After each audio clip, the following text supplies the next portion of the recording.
అసలు ఈ నవరాత్రులు అనేవి ఎందుకు జరుపుకుంటారో? మన సనాతన హిందూ ధర్మంలో ప్రధానంగా 2 నవరాత్రులు మనం చేస్తూ ఉంటాం. లాస్ట్ ఇయర్ చాలామంది నన్ను క్వశ్చన్ చేయమని కూడా అడిగారు. ఓకే. అన్నదానం జరుగుతుంది, మంచిదే, నేను కాదను. బట్ నార్మల్గా వచ్చే పీపుల్ కిందికి, కానీ మిగతా వాళ్ళని సపరేట్గా పైకి పంపించడం అనేది జరుగుతుంది. అది ఓన్లీ ఒక పర్టికులర్ గ్రూప్ ఆఫ్ పీపుల్కి అనేది జరుగుతుంది. అసలు దాని వెనుకున్న స్టోరీ ఏంటి? అది నిజమా అబద్ధమా ఏంటి అది ఇంతకీ? కరాంగుళి నఖోత్పన్న నారాయణ దశాకృతి అని. లాస్ట్ ఇయర్ మనం చేసినాం కదా 6 కోట్లు. ఇది మేము వీడియో తీసి పెడితే కర్ణాటకలో ఎవరో స్టోరీ పెట్టుకుంటే దాని స్క్రీన్ షాట్ తీసి నాకు పంపించారు. అది అంత లెవెల్లో రీచ్ అయింది అప్పుడే. ఈ సంవత్సరం 7,77,00,000 ధనమూలం ఇదం జగత్. ధనం లేకపోతే జగత్తు లేదు అంటుంది. అన్నపూర్ణగా, 3వ రోజు వైష్ణవిగా, 4వ రోజు బాలా త్రిపుర సుందరిగా, గాయత్రిగా, లక్ష్మిగా, సరస్వతిగా, మహిషాసుర మర్దినిగా, కనకదుర్గగా, ఇట్లా 9 రోజులు 9 రకాలైనటువంటి అలంకరణలను అమ్మవారికి చేసి దేవతలందరూ ప్రయత్నం చేశారు. వీళ్ళని చంపడానికి కష్టమైన పని కాబట్టి అమ్మవారి దగ్గరికి వెళ్ళి ప్రార్థన చేస్తారు. అమ్మ, వీళ్ళని నీవే ఏమైనా చేయడానికి అవకాశం ఉంది అంటే ప్రపంచమంతా తన నాలికని చాపి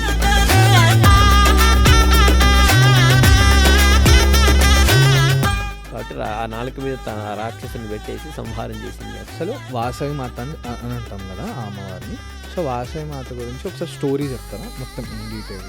టెంపుల్ గురించి హిస్టరీ కూడా ఒకసారి మా కోసం చెప్తారా?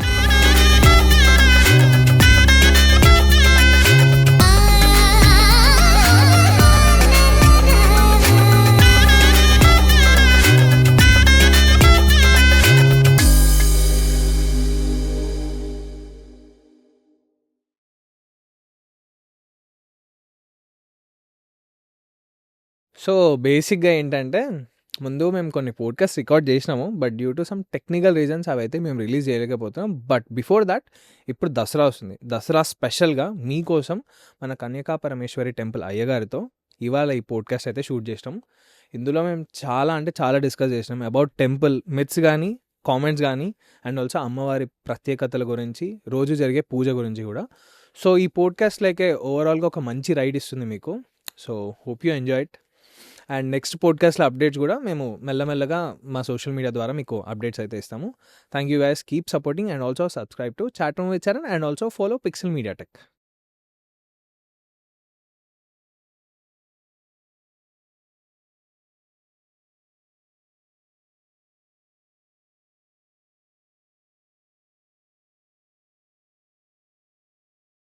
అయ్యగారు, ముందుగా మా తరపున ఇది మీకోసం.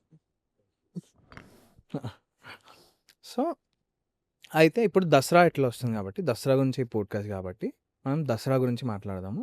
అసలు ఈ నవరాత్రులు అనేవి ఎందుకు జరుపుకుంటారో, అమ్మవారి విశిష్టత గురించి, దీని గురించి మొత్తం ఒకసారి డీటెయిల్గా ఫస్ట్ నుంచే చెప్తారా ఒకసారి? శ్రీమాత్రే నమః. యాదేవి సర్వభూతేషు మాతృరూపేణ సంస్థిత నమస్తస్యై నమస్తస్యై నమస్తస్యై నమో నమః. ఆత్మీయ హిందూ బంధువులందరికీ కూడా ముందుగానే దసరా నవరాత్రి ఉత్సవ శుభాకాంక్షలు తెలియజేస్తూ, దసరా పండుగ ఎందుకు జరుపుకోవాలి, అమ్మవారు ఎవరు, ఇవి ప్రధానమైనటువంటివి మన క్వశ్చన్స్. మన సనాతన హిందూ ధర్మంలో ప్రధానంగా 2 నవరాత్రులు మనం చేస్తూ ఉంటాం. 3 నవరాత్రులు, 4 నవరాత్రులు కూడా ఉన్నాయి. మనం ఎక్కువగా ఆచరించేటువంటిది చైత్రశుద్ధ పాడ్యం నుంచి నవమి వరకు, అంటే శ్రీరామ నవరాత్రులని ఒకటి చేస్తాం. దాని తర్వాతగా ఇప్పుడు శారదా నవరాత్రులు, శరన్నవరాత్రులని ఆశ్వీజ శుద్ధ పాడ్యమి నుంచి నవమి వరకు ఇది చేస్తాం. అక్కడ రాముల వారికి సంబంధించినటువంటి ఉత్సవాలు జరిగితే ఇక్కడ అమ్మవారికి సంబంధించినటువంటి ఉత్సవాలు జరుగుతాయి. అమ్మవారు ఎవరు అంటే ఇక్కడ దుర్గా సంబంధమైనటువంటి నవరాత్రులుగా దీన్ని చెప్పబడతాయి. అంటే మహాకాళి, మహాలక్ష్మి, మహాసరస్వతి ముగ్గురమ్మలకు ప్రతిరూపమైనటువంటి అమ్మ దుర్గమ్మ. దాన్నే లలితా పరమేశ్వరి అంటారు, బాలా త్రిపుర సుందరి అంటారు, రాజరాజేశ్వరి అంటారు. ఇలా అనేకమైనటువంటి పేర్లతో అమ్మ పిలువబడతా ఉంది. అందుకే పెద్దలు ఒక శ్లోకాన్ని చెప్తారు, ముగ్గురమ్మలకు మూలపుటమ్మ చాలా పెద్దమ్మ దుర్గమాయమ్మ అనేటువంటి ఒక శ్లోకం చెప్తూ ఉంటారు, మనం వింటూ ఉంటాం. అంటే అన్నిటికంటే మూలమైనటువంటి అమ్మకు సంబంధించినటువంటి నవరాత్రులు. దీనిలో నవరాత్రులు 2 రకాలుగా మన పెద్దలు మనకు శాస్త్రంలో తెలియజేశారు. ప్రధానంగా ఉపాసనా తత్వం ఒకటి. అంటే ఈ 9 రోజులు అమ్మవారిని విశేషంగా ఆరాధించేటువంటి ప్రక్రియ. అంటే చాలామంది చండీ సంబంధమైనటువంటి ఉపాసనలు, అంటే జపాలు చేసుకోవడము, తర్పణాలు చేసుకోవడము, హోమాలు చేసుకోవడము, ప్రతినిత్యం అమ్మవారి స్తోత్రాలు పారాయణం చేసుకోవడం ఉపాసనా కాండ అయితే, రెండవది సైన్స్. శ్రీరామ నవరాత్రులకైనా అదే, దీనికైనా అదే. అంటే ప్రధానంగా సనాతన హిందూ ధర్మం పూజతో పాటు ప్రకృతిని కలిపి ఉంది. అయితే శ్రీరామ నవరాత్రుల్లో అప్పుడే చలికాలం వెళ్ళి ఎండాకాలం స్టార్ట్ ప్రారంభమయ్యే కాలం. అంటే అక్కడ కూడా ఋతువు మారుతూ ఉంటుంది. ఋతువు మారడం వల్ల ఏంటంటే శరీరం అనారోగ్యానికి గురి అవుతుంది. యమదంష్ట్రలు అంటే ఇప్పుడు ఈ కాలంలో, ఇప్పుడు ఈ శ్రావణ మాసము, భాద్రపద మాసం అంతా వర్ష ఋతువు అని పిలుస్తాం మనం. ఈ వర్ష ఋతువులో వర్షాలు ఎక్కువగా ఉంటాయి. నిన్న మొన్న మనం చూస్తూనే ఉన్నాం. ఈ వర్షాలు ఎక్కువగా ఉండడం వల్ల ఏం జరుగుతుందంటే చిన్న చిన్న క్రిములు, చీమలు, దోమలు ఇట్లాంటివి ఎక్కువగా పెరిగిపోయి మనుషులకు అనారోగ్యాన్ని కలగజేస్తాయి. Okay, okay. కలగజేస్తాయి కాబట్టి ఆ వాటి నుంచి కాపాడబడాలి అంటే ఏదైనా ఒక ఉత్సవం జరగాలి. అంటే ఉత్సవం జరిగితే ఆరోగ్యం వస్తుందా అంటే కాదు.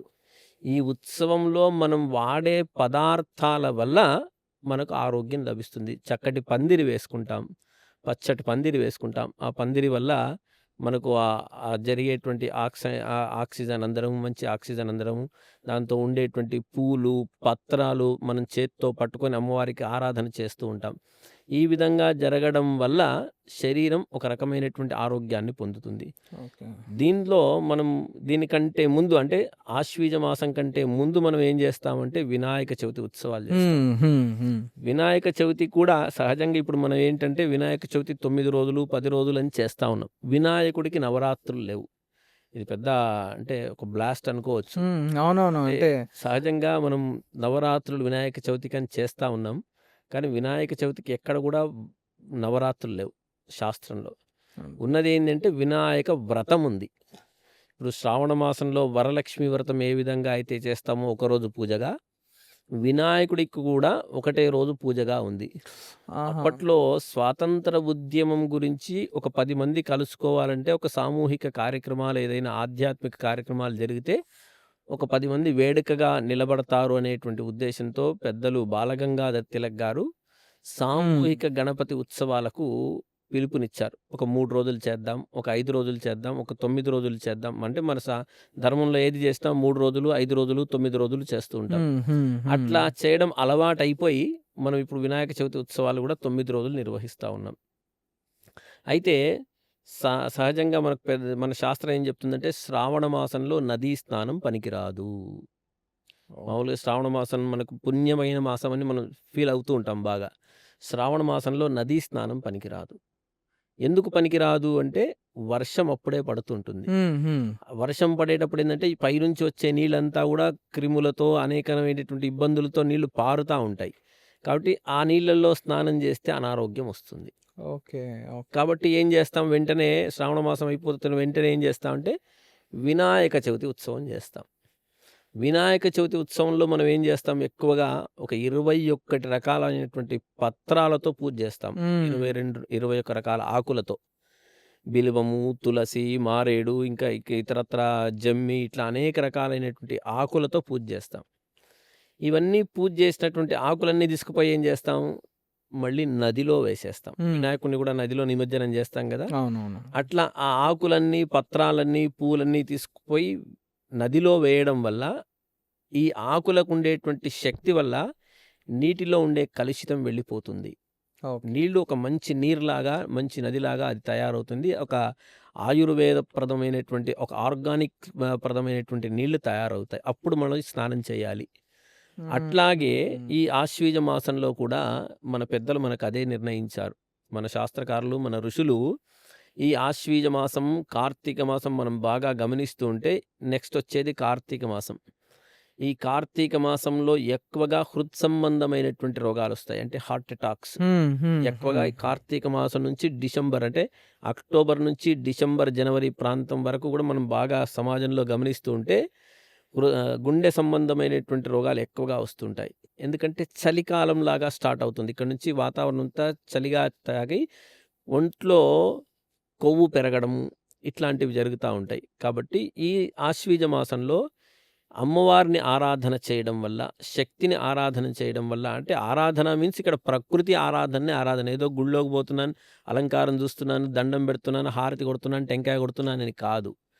ప్రకృతిని ఆరాధించడం, ప్రకృతికి దగ్గరగా ఉండడం వల్ల శరీర రుగ్మతలు తొలగిపోతాయి.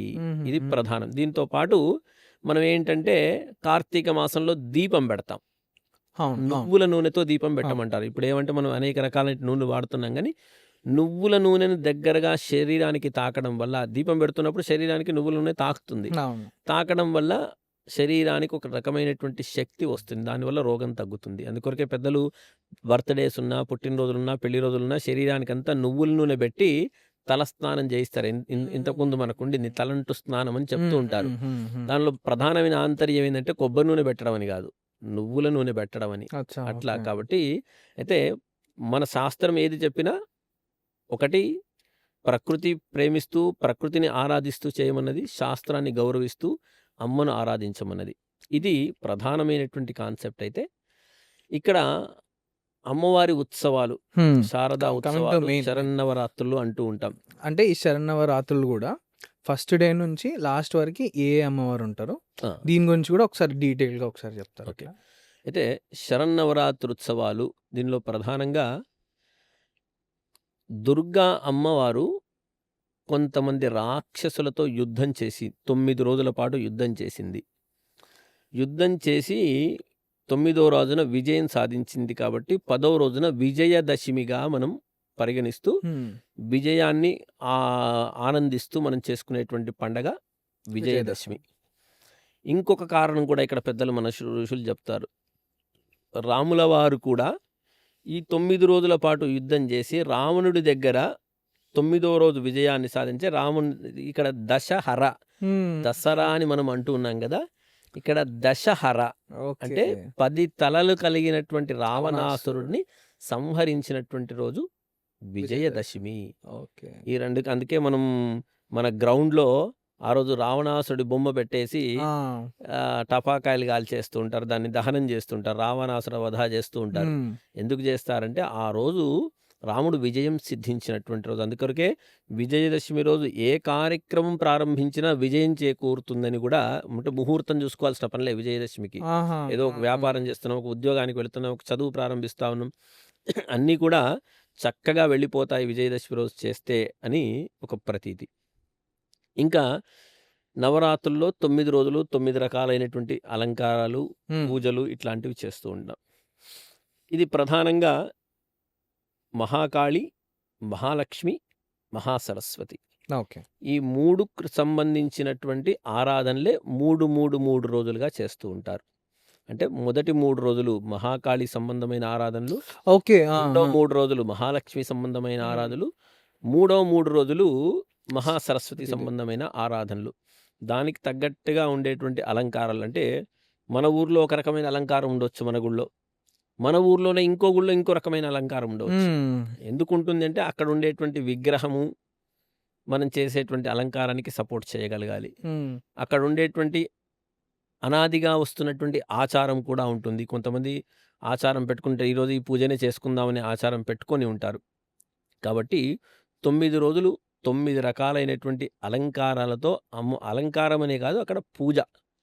అలంకారం ఎందుకంటే మనకు కనిపించడానికి అలంకారం. అమ్మ ఈ రూపంలో, లలిత అంటే ఈ విధంగా ఉంటుందా, లక్ష్మి అంటే ఈ విధంగా ఉంటుందా, సరస్వతి అంటే ఈ విధంగా మీన్స్ 4 చేతులు, ఒక చేతిలో పుస్తకం ఒక చేతిలో, వీణ ఒక చేతిలో, జపమాల ఎట్లయితే మనకు కనిపిస్తా ఉంటాయో ఫోటో చూస్తే, అదే విధమైనటువంటి స్ట్రక్చర్‌ని మనం అలంకారంగా చూపిస్తాం. ఉండేటువంటి సహజంగా ఉన్నటువంటి విగ్రహం బదులు ఆ విధంగా అలంకరణ చేసి భక్తులకు మనం చూయిస్తూ ఉంటాం. ఇవి ప్రధానంగా 9 రోజులు 9 రకాలుగా ఉంటాయి. ఇది ప్రధానమైనటువంటి ఉద్దేశ్యం. ఓకే. ఓకే. ఓకే. సో, అయితే ఎలాగో మొత్తం ఈ దసరా, ఈ అమ్మవారి టాపిక్స్ అంతా మాట్లాడినాం కాబట్టి, కమింగ్ టు మన మహబూబ్ నగర్ గురించి మాట్లాడదాం. మహబూబ్ నగర్‌లోనే చాలా టెంపుల్స్‌లో అంగరంగ వైభవంగా సెలబ్రేట్ చేస్తారు దసరా అవును. అనేది. కానీ ద మోస్ట్ గ్లోరిఫైడ్‌గా సెలబ్రేట్ చేసేది మాత్రం వాసవి కన్యకా పరమేశ్వరి టెంపుల్. అవును. అంటే దాని వెనకున్న రీజన్స్ ఏంటి? అండ్ ఆల్సో టెంపుల్ గురించి హిస్టరీ కూడా ఒకసారి మా కోసం చెప్తారా అయ్యగారు? తప్పకుండా. మన పాలమూరులో మీరన్నట్టుగా అత్యంత వైభవోపేతంగా జరిగే ఉత్సవం దసరా ఉత్సవం మన వాసవి వాసవి కళ్యాణ కన్యకా పరమేశ్వరి దేవాలయం బ్రాహ్మణవాడిలో ఉన్నటువంటి హ్మ్. దేవాలయంలో హ్మ్. జరుగుతాయి. మిగతా దేవాలయాల్లో కూడా ఆ! జరుగుతాయి. అన్నిట్లో జరుగుతాయి. జరుగుతాయి. అందరూ అంగరంగ అందరికంటే వైభవంగానే కొద్దిగా చేస్తారు. ఒక మెట్టు ఎక్కువగా హ్మ్. ఉంటుంది హ్మ్. అంతే. హ్మ్. హ్మ్. అయితే ఇది మన పాలమూరులో బ్రాహ్మణవాడిలో ఉన్నటువంటి అమ్మవారు సుమారుగా 70 సంవత్సరాలుగా అమ్మవారి ఈ పూజలు నడుస్తా ఉన్నాయి. అంటే ఆహా! సుమారుగా నాకున్నటువంటి అవగాహనలో 1955 వైశాఖ శుద్ధ దశమి రోజున హ్మ్. అమ్మవారిని ఆహ్, ప్రతిష్టాపన చేసుకోవడం జరిగింది. అంటే అక్కడి నుంచి ఈ రోజు వరకు తీసుకుంటే సుమారుగా 70 ఏళ్లుగా హ్మ్. అమ్మవారి ఉత్సవాలు జరుగుతా ఉన్నాయి. అప్పుడున్నటువంటి పెద్దలు అంటే ఇక్కడ వాసవి కన్యకా పరమేశ్వరి దేవాలయం ఆర్యవైశ్య సంఘం వారి ఆధ్వర్యంలో హ్మ్. హ్మ్. కార్యక్రమాలు హ్మ్. నిర్వహిస్తూ ఉంటారు. ఇక్కడ మన దేవాలయంలో. ఆహ్, ఏ సమయాల్లో ఉండేటువంటి ఆర్థిక వనరులను అంటే భక్తులిచ్చేటువంటి దాతృత్వాన్ని బట్టి ఆ కార్యక్రమాలు వాళ్ళు ప్లాన్ చేస్తా ఉంటారు. ఆ విధంగా ఆ కార్యక్రమాలు జరుగుతా ఉన్నాయి. మనం ఇప్పుడు ప్రస్తుతం చాలా మంచి అద్భుతమైనటువంటి రీతిలో గూడా ఇప్పుడు హ్మ్. మనం ఇక్కడ హ్మ్. కార్యక్రమాలు జరుగుతా ఉన్నాయి.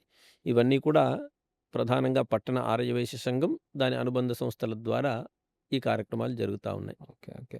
అంటే టెంపుల్‌ని అప్పుడు స్టార్ట్ చేసిర్రు గదా! అంటే ఎవరి చేతుల మీద స్టార్ట్ చేసిర్రు ఏమన్నా ఐడియా ఉందా మీకు?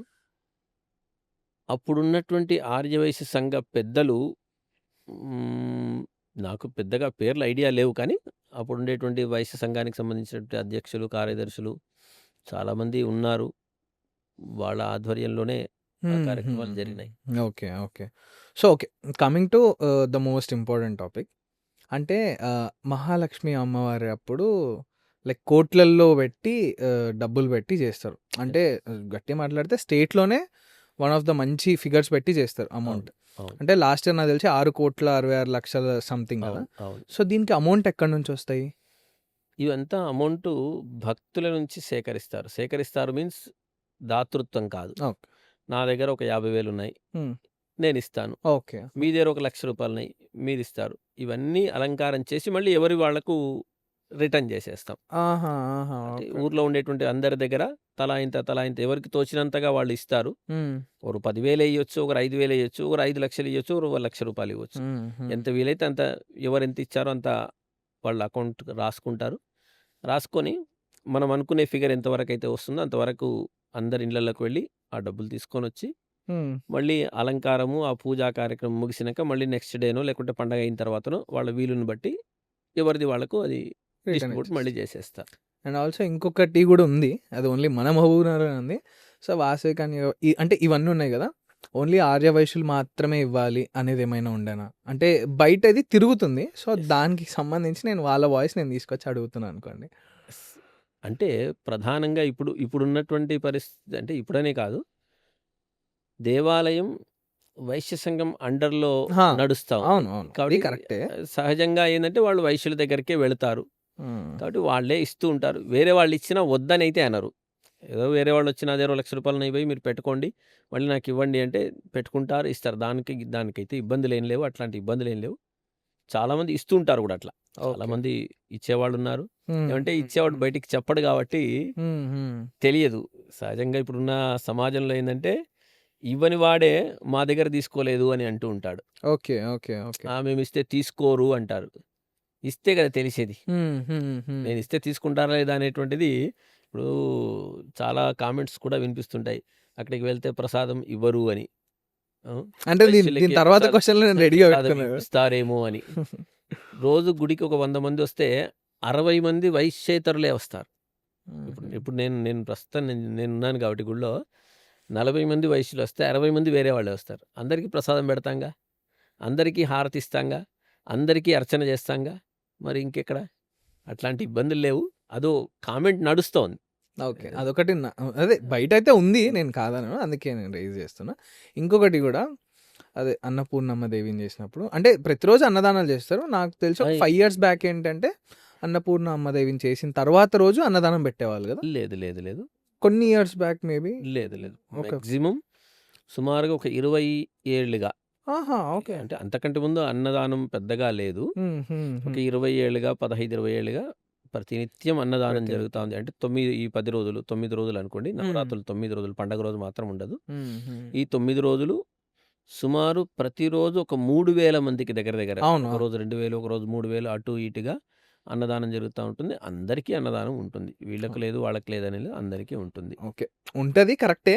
కానీ ఇది లాస్ట్ ఇయర్ నేను చాలామంది నన్ను క్వెషన్ చేయమని గూడా అడిగారు. ఓకే. అన్నదానం జరుగుతది. మంచిదే నేను కాదనను. బట్ నార్మల్‌గా వచ్చే పీపుల్ కిందకి, కానీ మిగతా వాళ్ళని సెపరేట్‌గా పైకి పంపించడం అనేది జరుగుతుంది. అది ఓన్లీ ఒక పర్టిక్యులర్ గ్రూప్ ఆఫ్ పీపుల్‌కి అనేది జరుగుతుంది. అసలు దాని వెనుకున్న స్టోరీ ఏంటి? అది నిజమా? అబద్ధమా? ఏంటది ఇంతకి? ఇది నిజమైతే కాదు. హ్మ్. ఓకే. పైన భోజనాలు నడుస్తాయి, కింద భోజనాలు నడుస్తాయి అనేటువంటిది ఉంది గదా! హ్మ్. ఉంది అది. అయితే మేము ప్రతినిత్యం ఈ 9 రోజులు ఏం చేస్తామంటే, సామూహిక కుంకుమార్చన అని ఒకటి చేస్తాం. ఓకే. అంటే సుమారుగా ఒక 400 మంది మహిళల దాకా వస్తారు. హ్మ్. సెకండ్ ఫ్లోర్‌లో ఒక 250-300 మంది దాకా కూర్చుంటారు. ఫస్ట్ ఫ్లోర్‌లో ఒక 100 మంది దాకా కూర్చుంటారు. అటు హ్మ్. ఇటుగా 300-400 ప్రతినిత్యం హ్మ్. కుంకుమార్చన కూర్చుంటారు.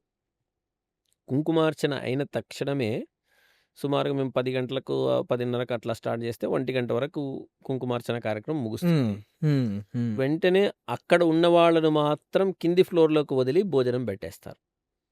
అక్కడ ఉండేటువంటి మహిళలను మాత్రమే కింది ఫ్లోర్‌లోకి వెళ్ళి యాక్చువల్‌గా ఉన్నదే ఆ హాలు 100, 150 మంది పడితే హ్మ్. మస్తయిపోతుంది అవును. అవును. భోజనానికి. కరెక్టే. కరెక్టే. సహజంగా చాలా చిన్న హాలు. హ్మ్.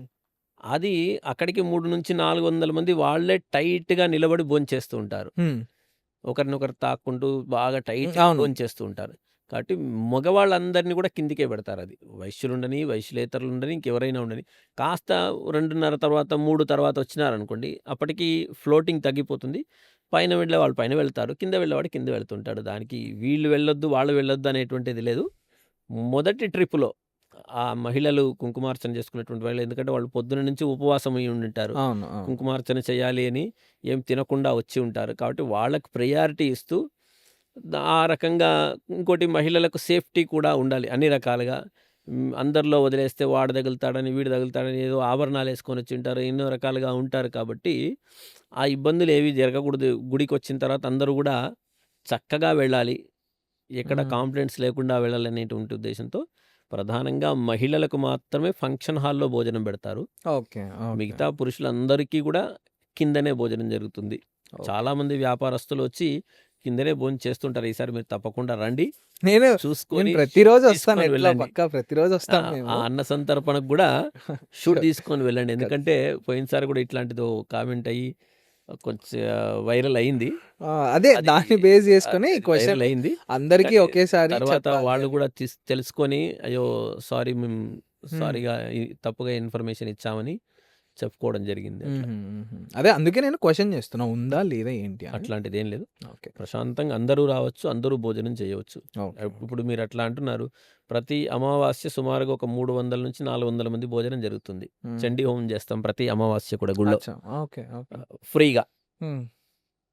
దానిలో ఒక నలుగురు జంటలకు అవకాశం ఇస్తాం కూర్చోవడానికి. చండీ హోమంలో కూర్చోవడానికి ఎవరితో రూపాయి తీసుకోం. హ్మ్. నలుగురిలో ఒక ముగ్గురు వైశ్యులు, ఒకరు ఆ! ఇతరులు ఏ కులస్తులైనా పర్వాలేదు వాళ్ళకు అవకాశం ఇస్తాం. అదే. హ్మ్. ఎందుకంటే ప్రయారిటీస్ ఏందంటే ప్రయారిటీస్ అక్కడ కరెక్టే. అక్కడ ఉండేటువంటి అవును. వాళ్ళు నడిపిస్తున్నారు కాబట్టి అది తప్పేం అదే గాదు అస్సలుకి. ఆ కోణంలో వాళ్ళకు ముగ్గురు, ఇంకొకరు వేరే వాళ్ళకి అవకాశం ఇస్తున్నాం. ఆ రోజు చేసేటువంటి 300, 400 మంది అన్న సంతర్పణలో కూడా చాలామంది వేరే వాళ్ళొస్తారు. అందరూ పైకే వెళ్లి తింటారు. హుహు. అప్పుడు ఫ్లోటింగ్ తక్కువ ఉంటుంది ఆ! కదా! ఈ 3000 ఫ్లోటింగ్ ఎక్కడ? ఆ! 300 ఫ్లోటింగ్ ఎక్కడ? హ్మ్. హ్మ్. 3000 మంది వచ్చినప్పుడు సహజంగా స్ప్లిట్ చేయాల్సిందే. ఆ కోనకోటి, ఈ కోనకోటి ఏస్తేనే అందరికీ సమయానికి అందుతుంది. లేకపోతే చాలా అదే 300 మంది అదే హాల్‌లో వేయాలంటే రాత్రి వరకు భోజనం పెట్టాల్సొస్తది. హ్మ్. కాబట్టి కొంచెం మంది కిందికి చేస్తాం. మళ్ళీ అమావాస్య రోజు చక్కగా అందరూ వెళ్తారు. అందరూ అక్కడే తింటారు. హ్మ్. మళ్ళీ ఈ నవరాత్రుల్లో మీరు సాయంత్రం పూట రాత్రి టిఫిన్ ఉంటుంది. అందరూ పైనే తింటారు. అది ఎవరైనా రానిగాక.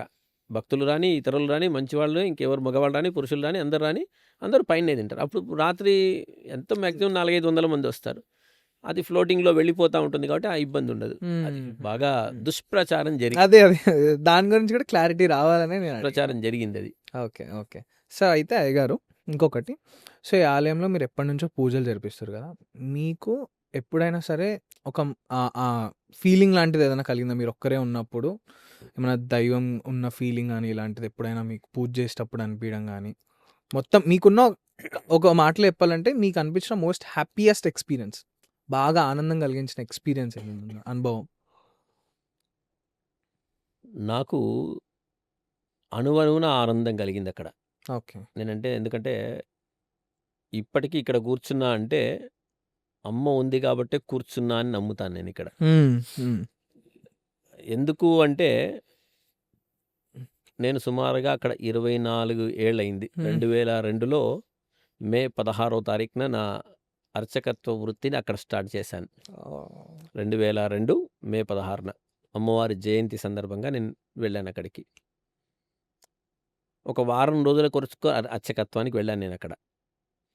అంతకుముందు ఉండేటువంటి అర్చకులు గుడి వదిలేస్తే వాళ్ళకి వయసు పెద్దగా అయ్యి వాళ్ళు చేత కాకపోతే వాళ్ళు వదులుకుంటే, సరే ఎవరు లేరు కదా! ఒక వారం రోజులు వచ్చి ఉండండి. మళ్ళీ ఎవరైనా కొత్త వాళ్ళొస్తే మీరు వెళ్ళిపోదురులెండి అంటే, సరే అని వెళ్ళానని నేను సుమారుగా 24 ఏళ్లుగా ఆ అమ్మ ప్రేమలో అట్లాగే ఉండిపోయాను. ఒక్క నిమిషం కూడా ఇట్లా బయటికి రావాలంటే కుదరడం లేదు. మీరన్నట్టుగా నేను 2004లో అంటే ఇది అతిశయోక్తి అనిపిస్తుండొచ్చు. చాలా మందికి తెలిసిన విషయం ఇది. హ్మ్. అంటే నా హ్మ్. చుట్టుపక్కల ఉండేటువంటి చాలా మందికి తెలిసిన విషయం. ఓకే. సుమారుగా 47 రోజుల పాటు ఉపవాసం ఉన్నాను. సుమారుగా 47 డేస్. ఆ! నో టిఫిన్, నో భోజనం. రాత్రికి 1 లేదా 2 గ్లాసులు సాయంత్రం వరకు ఎవరైనా నాకు పళ్ళు తెచ్చిస్తే, అది మళ్ళీ అన్ని పండ్లు కాదు. ఓన్లీ సంత్రా. హ్మ్. హ్మ్. హ్మ్. ఎవరైనా భక్తులు మళ్ళీ నేను కొనుక్కొనొచ్చేది లేదు. ఎవరైనా ఇస్తేనే అది ఎవరైనా కూడా భక్తులు భక్తులు. తెచ్చిస్తే హ్మ్. 5 పళ్ళు అమ్మవారికి నివేదన చేసి, దాన్ని జ్యూస్‌గా అదేసుకొని తాగేవాడిని. హ్మ్. అది రాత్రి 9 గంటలకు. అట్లా 47 రోజుల పాటు అమ్మవారికి సంబంధించినటువంటి జపాన్ని 9,00,000 సార్లు అమ్మవారికి సంబంధించిన నామాన్ని 9,00,000 సార్లు జపం చేశాను. అక్షర లక్ష అంటే అమ్మవారికి సంబంధించిన జపం 9 అక్షరాలతో ఉంటుంది. ఆ 9 అక్షరాలను 9,00,000 సార్లు నేను జపం చేయడానికి కొరకు ఆ దీక్ష తీసుకున్నాను. సహజంగా 2 రోజులు ఉపవాసం ఉంటేనే ఏ కళ్ళు కిందికి తిరుగుతాయి. మీదికి అయిపోతాం మనం. అట్లాంటిది 47 రోజుల పాటు ఏ క్షణం ఏ ఇబ్బంది జరగలేదు. హాయిగా ఉన్నాను. అక్కడే ఉన్నా, అక్కడే పడుకున్నా, అక్కడే తిన్నా, అక్కడే అన్నీ స్నానము, గీనము అంతా గూడా గుడి ప్రాంగణంలో గుడి కడప దాటి బయటికి రాలేదు 47 రోజుల పాటు. పక్క వీధిని గూడా గుడి ముందర ఉండేటువంటి రోడ్డును గూడా చూడలే నేను. హ్మ్. అంతగా లోపలే ఉండి అమ్మవారి యొక్క ఆరాధన చేశా. కాబట్టి అమ్మ ఉంది. లేదనడానికి అవకాశమే లేదు. ఇంకా జెప్పాలి అంటే ఇట్లాంటివి ఎన్నో వృత్తాంతాలున్నాయి. అడుగడుగునా నేను ఏ కార్యక్రమం తలపెట్టినా హ్మ్.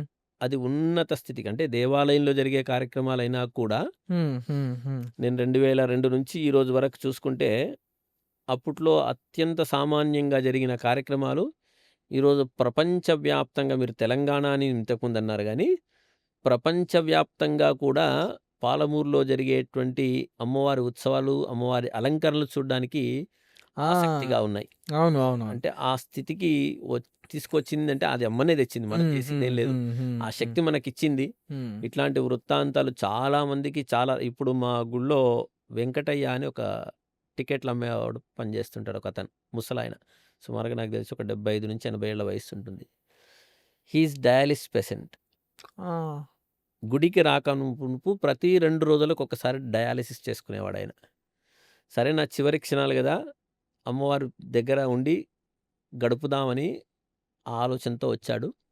ఆయనొచ్చి సుమారుగా 3 ఏళ్లయింది. మళ్ళీ ఈ రోజు వరకు ఒక్కరోజు గూడా డయాలిసిస్‌కి వెళ్ళలేదాయన. హుహు. ఇది మీరు ఆయన్నడిగినా జెప్తారు. హ్మ్. సుమారుగా 3.5 ఏళ్ళు దగ్గర దగ్గర వచ్చిందాయనొచ్చి. మళ్ళీ ఒక్కరోజు గూడా ఒక్క కాంప్లెయింట్ లేదు. ఆరోగ్యంలో ఒక్క కాంప్లెయింట్ లేదాయనకు.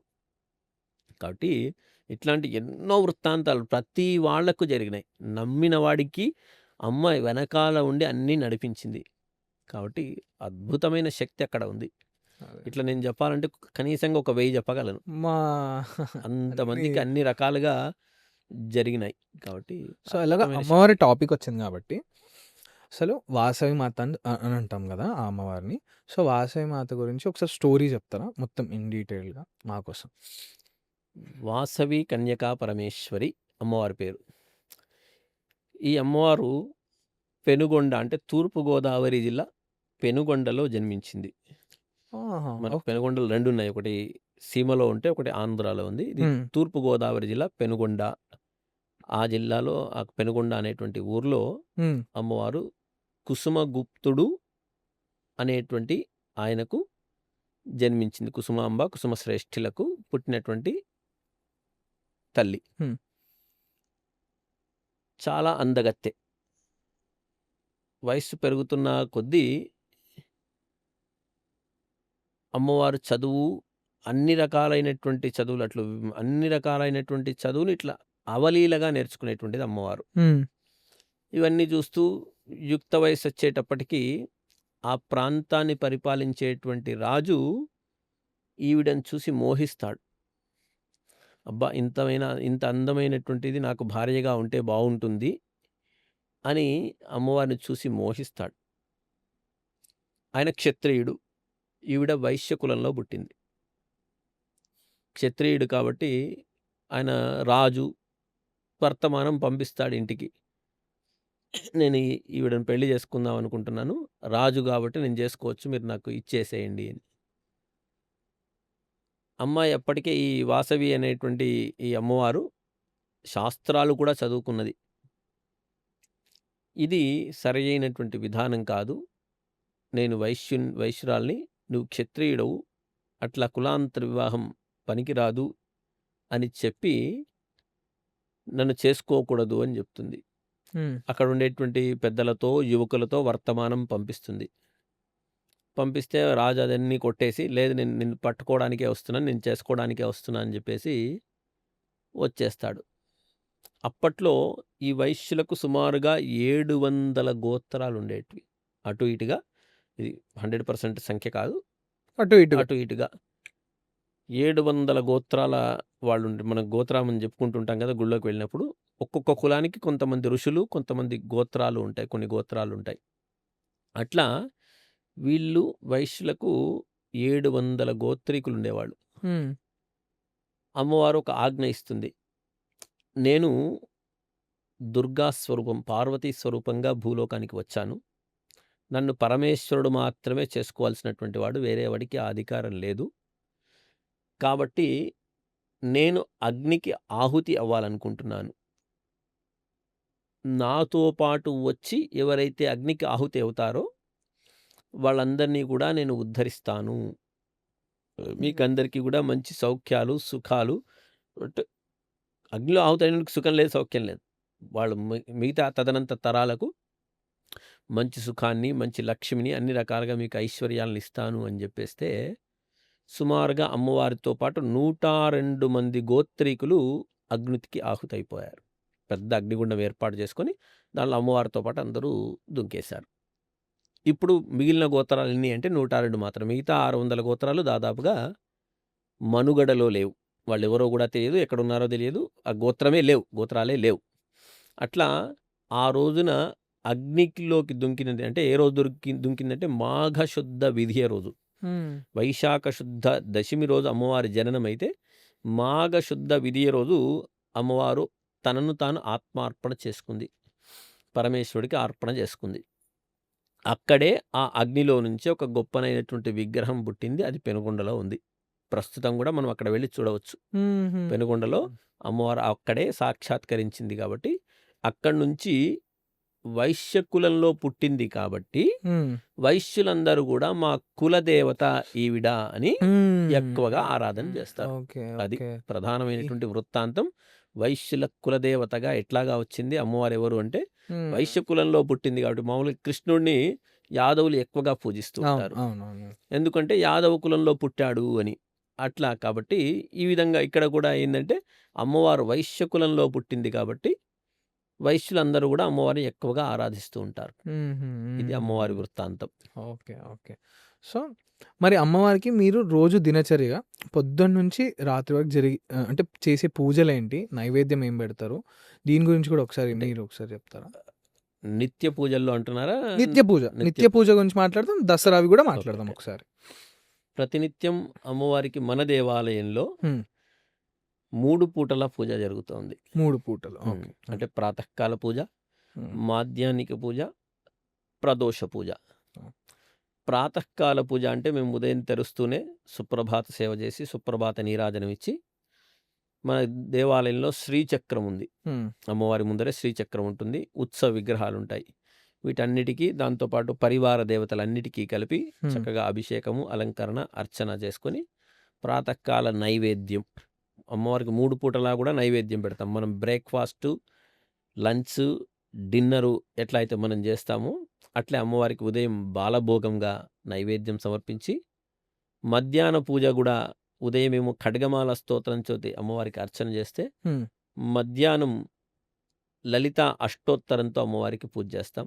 మధ్యాహ్నం నివేదన సమర్పిస్తాం. సాయంత్రం పూట త్రిశతి కానీ, సహస్రనామార్చన కానీ అర్చన చేసి, సాయంత్రం కూడా అమ్మవారికి నైవేద్యం. ఉదయం బాలభోగంలో పెరగన్నము సమర్పణ చేస్తే, మధ్యాహ్నం పులిహోర గానీ, చిత్రాన్నం, సాయంత్రం శనగలు, పెసర్లు, పల్లీలు ఇట్లా ఆ రోజున ఏది అందుబాటులో ఉంటే ఆ దాన్ని విధమైనటువంటి బట్టి. నైవేద్యం హ్మ్. అక్కడ సాయంత్రం పూట ఇట్లా ప్రతినిత్యం త్రికాలం నైవేద్యం, త్రికాలం పూజా కార్యక్రమాలు మన జరుగుతుంది. దేవాలయంలో జరుపుతా ఉన్నాం. ఓకే. ఓకే. సో, అంటే ఇప్పుడు కమింగ్ టు మన దసరా చూసుకుంటే రోజు ఎట్లా ఉంటది? మార్నింగ్ నుంచి నైట్ వరకు చూస్తే ఎట్లా ఉంటది? ఈ దసరాలో అంటే మొదటి రోజు ఇక్కడ మనం ఏం చేస్తామంటే, మొట్టమొదటగా ఆలయానికి సంబంధించినటువంటి అధ్యక్షులు గానీ, కార్యదర్శి గానీ ఎవరైతే ఉంటారో, ఒక్కొక్క సంవత్సరం ఒక్కొక్కరి ఇంటి నుంచి అమ్మవారికి సంబంధించినటువంటి ఆభరణాలు, పట్టు హ్మ్. వస్త్రాలు ఈ 9 రోజులు ఏవైతే పట్టు వస్త్రాలు అమ్మవారికి కట్టిస్తామో, అవి ఆల్రెడీ అమ్మవారికి ఉండేటువంటి అనేకమైనటువంటి బంగారు ఆభరణాలు ఉన్నాయి గదా!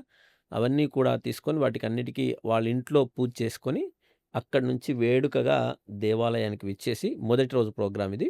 వేడుకగా వచ్చి మొట్టమొదటగా గణపతి పూజ, పుణ్యాహవచనం, నవగ్రహ పూజ, దాంతోపాటు ధ్వజారోహణం అంటే కార్యక్రమాల ప్రారంభ సూచకంగా ధ్వజారోహణం కార్యక్రమం చేసి, మొట్టమొదటి రోజున అమ్మవారికి విశేషంగా అభిషేకాలు నిర్వహించిన తర్వాత, స్వర్ణ కవచాలంకృత ఉమాదేవిగా హ్మ్. అంటే మన అమ్మవారికి ఇక్కడ బంగారు చీర ఉంది. హ్మ్. సుమారుగా అటు ఇటుగా 3.5 కేజీలతో బంగారు చీర ఉంటుంది.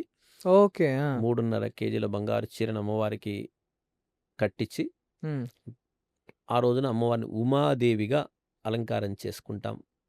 అట్లా ఆ 3 ఈ 9 రోజులు గూడా ఇదే విధంగా ప్రాతఃకాల, మాధ్యాహ్నికాల, ప్రదోషకాల పూజలు హ్మ్. యథావిధిగా ఇంకా విశేషంగా అంటే ప్రతినిత్యం కంటే కూడా ఇంకా విశేషంగా ఈ 9 రోజులు గూడా మనకు పూజాధికాలు హ్మ్. హ్మ్. జరుగుతా ఉంటాయి. హ్మ్. ఇక రెండవ రోజు అన్నపూర్ణగా, హ్మ్.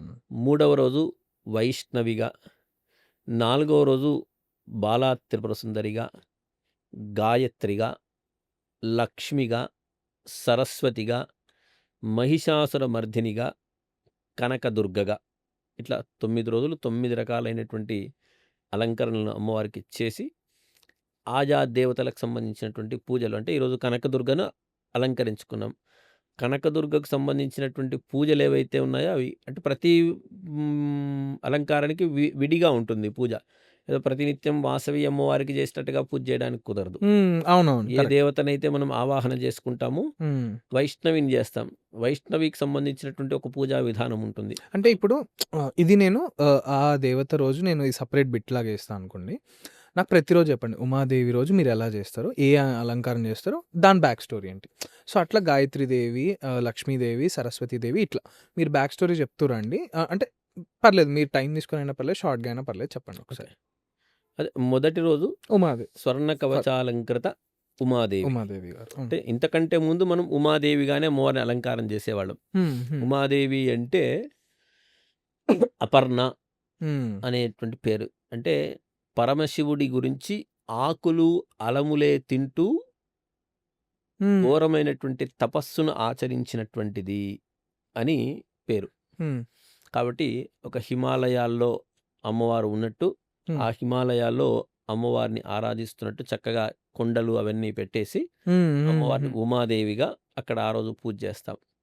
దానికి సంబంధించినటువంటి అష్టోత్తరం, దానికి సంబంధించినటువంటి అభిషేకము, దానికి సంబంధించినటువంటి అర్చన. హ్మ్. ఈ విధంగా ఉమాదేవికి సంబంధించినటువంటి పూజ ఉదయము, మధ్యాహ్నము, సాయంత్రం 3 హ్మ్. పూటలా కూడా మనం నిర్వహిస్తాం. ఓకే. ఆ విధంగా హ్మ్. ఇక్కడ మొదటి రోజు కార్యక్రమం జరుగుతుంది. జరుగుతుంది. ఇక రెండవ రోజు హ్మ్. అన్నపూర్ణ. హ్మ్. అన్నపూర్ణ దేవిని మనం ఆదిశంకరులు అద్భుతమైనటువంటి ఒక స్తోత్రాన్నిచ్చాడు. అన్నపూర్ణ అష్టకము అని. హ్మ్. హ్మ్. అన్నపూర్ణే సదాపూర్ణే శంకర ప్రాణవల్లభే జ్ఞాన వైరాగ్య సిద్ధ్యర్థం భిక్షాం దేహీ చ పార్వతి అని అద్భుతమైనటువంటి స్తోత్రం అది. ఇది మనం తినే ముందు ఖచ్చితంగా చెప్పాలి అని అంటారు చెప్పి కదా. భోజనం చేయాలి. హ్మ్. హ్మ్. ఏం జరుగుతుంది అంటే ఎందుకొరకు అన్నపూర్ణ అలంకారం ఇక్కడ మనం ఏం చేస్తున్నాం అంటే అన్నపూర్ణ అంటే అన్నం పెట్టే అమ్మ అని మాత్రమే మనం భావిస్తుంటాం. అన్నపూర్ణ అంటే సహజంగా హ్మ్. లోక అన్నం సహజంగా వచ్చేటువంటిదంటే ఆహ్, అన్నాన్ని ఆహ్, ఇచ్చేటువంటి అమ్మ అని పేరు. మన ఇంట్లో మన భార్యకో, మన వదినకో, మన అమ్మకో గూడా మంచి చక్కటి వంట చేసి పెట్టిందంటే, "అబ్బా! అన్నపూర్ణలాగా చేశావులే అమ్మ" అంటాం. హుహు. అవును. అంటే ఇక్కడ మనం ఈ శ్లోకంలో మనం ఇప్పుడు చెప్పుకున్నాం గదా! ఏమిస్తుంది అమ్మ? అన్నపూర్ణ అంటే ఏమిస్తుంది? జ్ఞాన వైరాగ్య సిద్ధ్యర్థం. అంటే మనకు అమ్మ నుంచి ఏం గావాలి అంటే జ్ఞానం కావాలి. వైరాగ్యం గావాలి. అదెవరియ్యాలి అంటే అన్నపూర్ణనే ఇయ్యాలి. అట్టెట్టా ఇస్తదండి? అది సాధ్యమా? అన్నపూర్ణ అంటే అన్నమే ఇస్తది గానీ, హ్మ్. జ్ఞానము, వైరాగ్యం ఎక్కడికిస్తుంది? జ్ఞానము మీన్స్ తెలివి అని కాదు.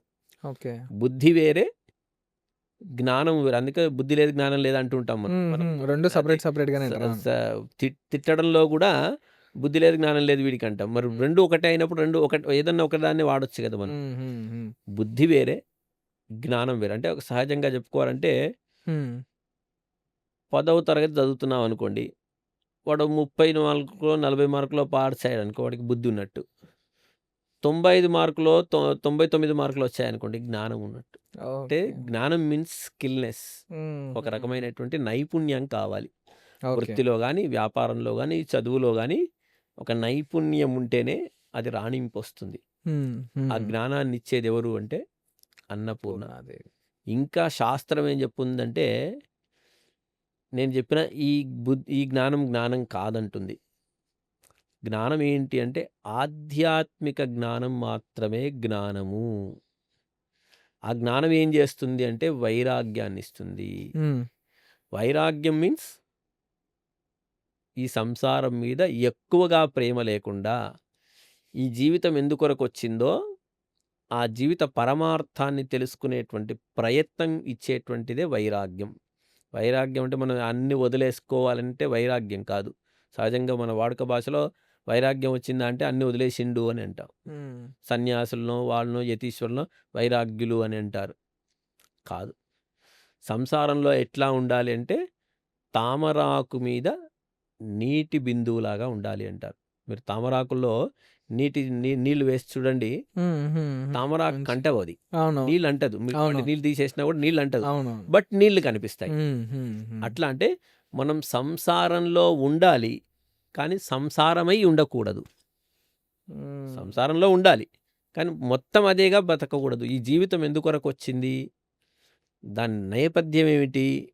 అది తెలుసుకోవడానికి వైరాగ్య స్థితి కావాలి. కాబట్టి అన్నపూర్ణను ఆరాధిస్తే జ్ఞాన వైరాగ్య సిద్ధ్యర్థం అర్థం భిక్షాందేహి చ పార్వతి అని అమ్మను ఆరాధించాలి. అందుకొరకు శంకరాచార్యులు అదే చెప్తారు. కాబట్టి అన్నపూర్ణ అద్భుతమైనటువంటి ఆరాధన. అంటే అన్ని ఆరాధనలు అద్భుతమే. దానిలో మొదటి స్టెప్‌లో అంటే మొక్క వంగనిది మాన వంగదుగా.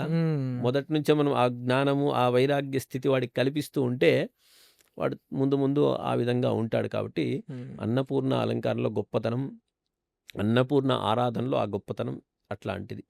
Okay. Okay. Coming to the next day, third డేకి వెళ్తే థర్డ్ డే అమ్మవారిని మనం ఇక్కడ గాయత్రీ దేవిగా పూజిస్తాం. అమ్మవారిని ఆరాధిస్తాం. హ్మ్. గాయత్రి ఎవరు అంటే శాస్త్రంలో గాయత్రి ఉపాసన అత్యంత శ్రేష్టమైనటువంటి ఉపాసనగా చెప్పారు. అంటే గాయత్రి మనం విన్నింటాం. గాయత్రి మంత్రము, గాయత్రి మంత్రం చేసిన వాడికి అద్భుతమైనటువంటి శక్తి ఉంటుంది, అద్భుతంగా ఉంటాడు. అంటే మంత్రాల్లోకెల్లా నగాయత్ర్యా పరం మంత్రం నమాతు పరదైవతం. అంటే గాయత్రి మంత్రాన్ని మించినటువంటి మంత్రము లేదు, తల్లిని మించినటువంటి దైవము లేదు. కన్న తల్లిని మించినటువంటి దైవం లేదు, గాయత్రిని మించినటువంటి మంత్రం లేదు అని శాస్త్రం. కాబట్టి అమ్మవారు 5 ముఖాలతో, 5 వర్ణాలతో, ముక్తా విద్రుమ హేమ నీల ధవళ, ఈ 5 రకాలైనటువంటి ముఖాలతో, 5 రకాలైనటువంటి వర్ణాలతో అమ్మవారికి కనిపిస్తుంది. అదే గాయత్రి అమ్మ, గాయత్రి ఉపాసన. ప్రధానంగా మన పెద్దలు గాయత్రి ఉపాసన అంటే సూర్య ఉపాసనగా కూడా చెప్పి ఉన్నారు. అది అంతర్లీనంగా సూర్య ఉపాసన కూడా. ప్రతి వ్యక్తి అంటే హిందూగా పుట్టినటువంటి ప్రతి వ్యక్తి ప్రతి నిత్యం సూర్యుడికి అర్ఘ్యప్రదానం ఇవ్వాలి. ఓకే. అర్ఘ్యప్రదానం ఇవ్వడము అంటే ఏంది అంటే కాసిన్ని దోశల్లో నీళ్లు పట్టుకొని ఆ సూర్య భగవానుని చూస్తూ గాయత్రి, మనకైతే ఏదైతే ఉపదేశమైనటువంటి గాయత్రి మంత్రం ఉంటుందో, అంటే ఒక్కొక్కరికి ఒక రకమైనటువంటి గాయత్రి ఉంటుంది. ఆ ఉపదేశమైనటువంటి మంత్రాన్ని సూర్యుడికి చూయిస్తూ 3 సార్లు వదిలేస్తారు. మామూలుగా మనం ఎక్కడైనా నదులలోకి వెళ్తే ఇట్లా చూపించి ఇట్లా వదిలేస్తారు. ఫోటో షూట్ కొరకైనా ఇట్లా చూపించి ఇట్లా వదిలేస్తూ ఉంటారు. అట్లా సూర్యుడి కొరకు 3 సార్లు గాయత్రి మంత్రం చెప్తూ వదిలేయాలి. దానివల్ల ఏంటి ఫలితం అంటే యదగ్నాత్ కురుతే పాపం తద్రాత్రయాత్ ప్రతిముచ్యతే. అంటే ఈ గాయత్రి ఉపాసన వల్ల, ఈ అర్ఘ్యప్రదానం వల్ల, ఇట్లాంటి సంధ్యావందనం అనేటువంటి ఒక ప్రక్రియ వల్ల, కొంతమందికి ఉన్నటువంటి ఈ విధుల వల్ల, అన్ని వర్ణాలకు లేవు, ఒక్కొక్క వర్ణానికి ఒక రకమైనటువంటి సంధ్యావందనం ఉంది.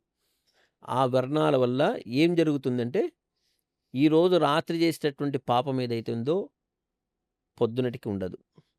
పొద్దున ప్రాతకాలంలో చేసిన పాపం ఏదైతే ఉందో సంధ్యావందనం సాయంత్రం ఆచరించడం వల్ల ఆ పాపం తొలుగుతుంది. అంటే పాపం చెయ్యాలని కాదు, పాపం తొలుగుతుంది అని చెప్పేసి గాయత్రి ఉపాసన. అట్లా ఇక్కడ కూడా మనం ఆ విధమైనటువంటి పరిస్థితి అందరికీ కలగాలనేటువంటి ఉద్దేశంతో ఇక్కడ మనం గాయత్రి అమ్మవారిని విశేషంగా ఆరాధిస్తూ ఉంటాం. 3వ రోజు గాయత్రి ఆరాధన. ఓకే. 4వ రోజు మరి 4వ రోజున వైష్ణవి దేవి, వైష్ణవిని మనం ఇక్కడ ఆరాధిస్తూ ఉంటాం. లలితా సహస్రంలో మనకు ఒక గొప్పనైనటువంటి నామం ఉంటుంది. అది కరాంగుళి నఖోత్పన్న నారాయణ దశాకృతి అని. అంటే అమ్మవారి యొక్క గోర్లతోని, వేర్లతోని కాదు, అంగుళి అంటే నఖము అంటే గోరు అని. ఈ నఖము నుంచి వచ్చినటువంటి 10 నఖాల నుంచి వచ్చినటువంటి ఆకృతులే విష్ణుమూర్తి యొక్క దశావతారాలు. కరాంగుళి నఖోత్పన్న నారాయణ దశాకృతి. నారాయణ యొక్క 10 అవతారాలు ఏవైతే ఉన్నాయో అమ్మవారి యొక్క గోర్లలాగా చెప్తుంది లలితా సహస్రనామంలో.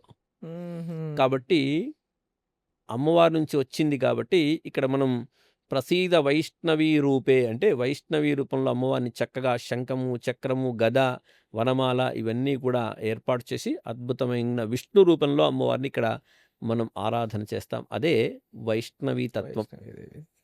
తర్వాత విధంగా వైష్ణవిని ఆరాధన చేస్తాం. తర్వాత వనదుర్గ అమ్మవారు. ఆ రోజు మొత్తం ఆలయం మొత్తం ఇట్లా ఒక అడవిలాగా ఉంటుంది. అంటే ఇక్కడ వనదుర్గ అమ్మవారిని మనం శాస్త్రం చాలా గొప్పనైనటువంటిది. మనం శాకాంబరిగా ఒకటి అలంకారం చూస్తుంటాం, ఒక పూజ చూస్తుంటాం. అంటే ఏ ఏ సందర్భాల్లో ఏ ఏ కష్టమైతే వచ్చిందో ఆ కష్టాన్ని తొలగించినటువంటి రూపమే ఆ రూపాలుగా వస్తున్నాయి. హ్మ్. ఒకానొక సందర్భంలో ప్రపంచమంతా క్షామం అంటే వందల ఏళ్ల పాటు వర్షాలు పడలేదంట. పడనప్పుడు దేవతలందరూ గూడా అమ్మవారిని వెళ్లి ప్రార్థించారమ్మా ఇక ఏం జరగట్లేదు ఇక్కడ. హ్మ్. ప్రపంచమంతా క్షామంతో కొట్టుమిట్టాడుతా ఉంది. ఎవడికి తిండి లేదు, తిప్పలు లేదు. ఏం జేయాలి అంటే అమ్మవారి శరీరం నుంచి ఆకుకూరలు, కూరగాయలొచ్చాయంట. అవి తిని బ్రతకడం స్టార్ట్ జేశారు. అందుకే మనం శాకాంబరిగా అమ్మవారిని పిలుస్తూ ఉంటాం. అట్లా ఇక్కడ వనదుర్గ గూడా వనాలను రక్షించేటువంటి తల్లి వనదుర్గా హ్మ్. అమ్మవారిని. హ్మ్. ఇక్కడ అమ్మవారు చక్కగా సింహం మీద కూర్చొనుంటుంది. చాలా హ్మ్. అద్భుతంగా సింహం మీద కూర్చొనుంటుంది.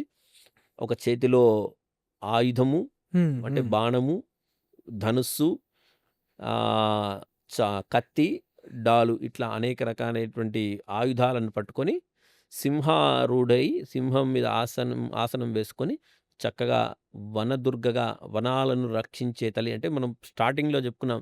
ఏది చేసినా ప్రకృతి ఆరాధన అవును. జరగాలి అవును. కాబట్టి చక్కగా మనం ఈరోజు ఇక్కడ వనదుర్గను కూడా ఆరాధిస్తాం. వనదుర్గ ఆరాధన కూడా చాలా గొప్ప ఆరాధనగా మనకు శాస్త్రకారులు చెప్తుంటారు. మన ఋషులు వనదుర్గ ఉపాసన అద్భుతమైనటువంటి ఉపాసనగా మన ఋషులు చెప్పి ఉన్నారు. కాబట్టి ఇవన్నీ కూడా ఎందుకొరకు చేస్తున్నాము అంటే హ్మ్.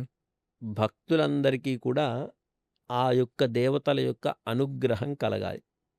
మనం ఇంట్లో పెట్టుకుంటే ఇవన్నీ చేయలేం. ఇంట్లో వనదుర్గ అలంకారం చేసుకోలేము. ఇంట్లో గాయత్రి అలంకారం చేసుకోలేం. ఇవన్నీ చేసుకోలేం. ఒక దేవాలయంలో అయితే అది సాధ్యపడుతుంది కాబట్టి భక్తులకు ఆ విధమైనటువంటి వనదుర్గ రోజు వనదుర్గ ఆశీస్సులు దొరకాలి. అన్నపూర్ణ రోజు అన్నపూర్ణ ఆశీస్సులు దొరకాలి. మనకి ఇంకొకటి ఇక్కడ ప్రత్యేకత ఏందంటే రానున్న సందర్భంలో వీలైతే చెప్తుంటాను నేను. అన్నపూర్ణ రోజు భక్తులందరికీ కాసిన్ని బియ్యం గూడా మనం ఇస్తాం ప్రసాదంగా. ఆహా! ఆహా! సరస్వతి రోజు పుస్తకం ఆ! రూపంలో ఇస్తాం. సరస్వతీ దేవి రోజు లక్ష్మీ పుస్తకాలిస్తాం. రోజు కాయిన్ ఇస్తాం. కాయిన్స్ ఇస్తాము. హ్మ్. ఇంకా శాకాంబరి ఒకవేళ చేసుకొనుంటే శాకాంబరి రోజు కూరగాయలిస్తాం. ఆహా! ఇట్లా అంటే ఆ ప్రసాదంగా గూడా వాళ్ళ ఇంటికి వెళ్లి హ్మ్. తీసుకొని హ్మ్. ఉంటారనే అవును. ఉద్దేశంతో అవును. ఆ విధంగా ఇక్కడ వనదుర్గగా అమ్మవారిని ఆరాధించి భక్తులందరికీ ఆ వనదుర్గ ఆశీస్సులు దొరకాలనేటువంటి సందర్భంగా నవరాత్రుత్సవాల్లో ఈ కార్యక్రమాన్ని చేస్తాం. తర్వాతి రోజు బాలా త్రిపుర సుందరి. బాలా త్రిపురాసు. చాలా అద్భుతమైన అలంకరణ ఇది. అంటే శక్తి ఆరాధనలో మొట్టమొదటగా ఉండేటువంటి ఆరాధన అంటే ఉపాసన. ఆరాధన మీన్స్ ఇక్కడ ఉపాసన. ఉపాసనలు చాలా రకాలుగా ఉంటాయి. హ్మ్. ఇప్పుడు మనం చండీ యాగం లోకంలో వింటూ ఉంటాం. అవును. అవునవును. డైరెక్ట్‌గా చండీ ఆరాధన ఏ పూజారి చెయ్యకూడదు. స్టెప్ బై స్టెప్‌గా అంటే మనం ఒక డిగ్రీ చదవాలంటే ఏం చేయాలి? ఆ! First school. ఫస్ట్ నుంచి ఇంటర్ వరకు పూర్తి చేసుకుంటేనే డిగ్రీ అయితే చదువుకోగలుగుతామో, అట్లా దేవి ఆరాధనలో, దేవి ఉపాసనలో మొట్టమొదటగా చేయాల్సినటువంటి ఉపాసన ఏది అంటే, బాలా త్రిపుర సుందరి ఉపాసన. చాలా చిన్న పిల్లలాగా ఉంటుందమ్మ. చాలా హ్మ్. అందంగా చిన్న పిల్ల చాలా ఎంత అంటే సుమారుగా 3, 4 ఏళ్ల వయసు అమ్మాయి ఎంత హ్మ్. అందంగా, ఎంత క్యూట్‌గా ఉంటుందో, ఆ చిన్న పిల్లలాగా అమ్మవారిని అలంకారం చేసి, బాలా త్రిపుర సుందరిగా ఆరాధన చేస్తాం. ఎందుకు అంటే, సరే మరి బాలా త్రిపుర సుందరిగా చేయాలంటే మొదలే చేయాలి కదా అండీ! అని అనుకోవచ్చు. హ్మ్. ఆరాధన వేరే, అలంకారం వేరే. నేను హ్మ్. చెప్తున్నదేంది ఉపాసనా మార్గం. ఓకే. ఉపాసనా మార్గంలోకి వెళ్ళేవాడు మొట్టమొదటగా బాలా త్రిపుర సుందరి యొక్క మంత్రాన్ని ఉపదేశం తీసుకున్నాంకనే చండీ గాని, బా లలిత గాని ఇట్లాంటి మిగతా ఉపదేశాలు తీసుకోవాలనేటువంటిది శాస్త్రం కాబట్టి చక్కగా బాలా త్రిపుర సుందరి చాలా సుందరమైనటువంటి రూపం. ఆ సుందరమైనటువంటి రూపంలో చిన్న పిల్లలాగా అమ్మవారు కనిపిస్తూ ఉంటుంది. దాంతో పాటు పిల్లలందరికీ కూడా రక్షణ జరగాలి. ఇప్పుడు మీరు నిన్న మొన్న న్యూస్‌లో చూస్తుండొచ్చు. హైదరాబాద్‌లో ఏదో కొత్త రకమైనటువంటి వ్యాధొచ్చి చిన్న పిల్లలందరినీ ఆ! ఆ! ఆ! ఆ! హాస్పిటల్‌లో జాయిన్ చేస్తా ఆ! ఉన్నారు. ఆ! మనం సహజంగా అందుకొరకే ఈ ఏమంటారు గుల్లలై అమ్మవారు పోసిందని ఆ! ఆ! అవునవును. ఎక్కువ మటుకు అమ్మవారు పిల్లలకే వస్తుంది. అవునవునవును. చిన్న అవును. పెద్దవాళ్ళకి చాలా తక్కువ. అవును. ఎప్పుడో రేర్ కేసెస్‌లో పెద్దవాళ్ళకొచ్చినయి ఉండొచ్చు కానీ, మోస్ట్‌లీ అవి చిన్న చిన్నగున్నప్పుడు చిన్న పిల్లలకి పిల్లలకే చిన్నప్పుడే వస్తాయి. వస్తూ ఉంటాయి. ఈ రక్షణన్నీ కూడా జరగాలంటే అమ్మవారి ఆరాధన జరగాలి. పిల్లలందరికీ మంచి ఆయురారోగ్యం జరగాలి. ఐశ్వర్యం కలగాలి. పిల్లలు ఆరోగ్యంతో ఉండాలి. ఐశ్వర్యం మీన్స్ వాళ్ళు పిల్లలు సంపాదించాల్సిన అవసరం లేదు. పిల్లలకు పెద్దలకైనా ఐశ్వర్యం ఏందంటే ఆరోగ్యమే. ఆరోగ్యం. అందుకే పెద్దలు చెప్తుంటారు ఆరోగ్యమే మహాభాగ్యం. కాబట్టి హ్మ్. పిల్లలందరూ రక్షింపబడాలి కాబట్టి ఆ ఉద్దేశంతో ఇక్కడ మనం బాలా త్రిపుర సుందరిగా అమ్మవారిని విశేషంగా ఆరాధిస్తాం. బాలా త్రిపుర సుందరి తర్వాత అత్యంత విశేషంగా పాలమూరు ఇంతకుముందు మనం అనుకున్నాం. పాలమూరే గాదు పాలమూరు కాదు. ప్రపంచమంతా నేను మీకు ఒక స్టోరీ చెప్పాలి యాక్చువల్లీ. లాస్ట్ ఇయర్ మనం చేసినాం కదా 6 కోట్లు. 6 ఇది కోట్లు. మేము వీడియో తీసి పెడితే కర్ణాటకలో ఎవరో స్టోరీ పెట్టుకుంటే దాని స్క్రీన్ షాట్ తీసి నాకు పంపించారు. అది అంత లెవెల్లో రీచ్ అయింది అప్పుడే. అంటే అంత అంగరంగ వైభవంగా చేస్తారు, అంత గ్లోరిఫై చేస్తారు అవునవును. మహాలక్ష్మి. పోయిన సంవత్సరం లక్ష్మీదేవి అలంకారం ఈనాడు మెయిన్ పేపర్లో వచ్చింది. అంటే సుమారుగా కొన్ని కోట్ల మందికి మనం మన అమ్మవారిని రీచ్ చేసాం. అవును. పాలమూరు కేంద్రంగా ఉన్నటువంటి అమ్మవారిని కొన్ని కోట్ల మంది చూసారు. అందుకొరకు నేను స్టార్టింగ్లో వాడిన మాట ఏంటంటే ప్రపంచమంతా ఇప్పుడు పాలమూరు అమ్మవారి గురించి అలంకారం గురించి చూస్తుంది అన్నాను కదా. అందుకొరకే మహాలక్ష్మి అలంకారం అంటే ముందు తెలుసుకునే ముందు లాస్ట్ ఇయర్ 6 కోట్లు కదా, మరి ఈసారి ఎన్ని కోట్లు పెట్టబోతున్నారు? పోయిన సంవత్సరం 6,66,66,666 రూపాయలు 66 పైసలు పెట్టి. అవును. అది మీడియా ముఖంగా కూడా చూపించాం. ఎందుకంటే 66 పైసలు ఎక్కడ దొరుకుతాయి? అవునవునవును, అది చూపించారు, వీడియోతో సహా ఉంది నాకు proof ఉంది. చూపించాము. ఈ సంవత్సరం 7,77,77,777 రూపాయల 77 పైసలతోని అలంకరణ జరగబోతా ఉంది. ఈ చేసినటువంటి ఈ మహాలక్ష్మి అలంకరణలో సంబంధించినటువంటి లక్ష్మీ పూజ చేసినటువంటి ప్రసాదం ఏదైతే ఉంటుందో ఆ రోజు వచ్చినటువంటి భక్తులందరికీ కూడా దాదాపుగా ఇవ్వడం జరుగుతుంది.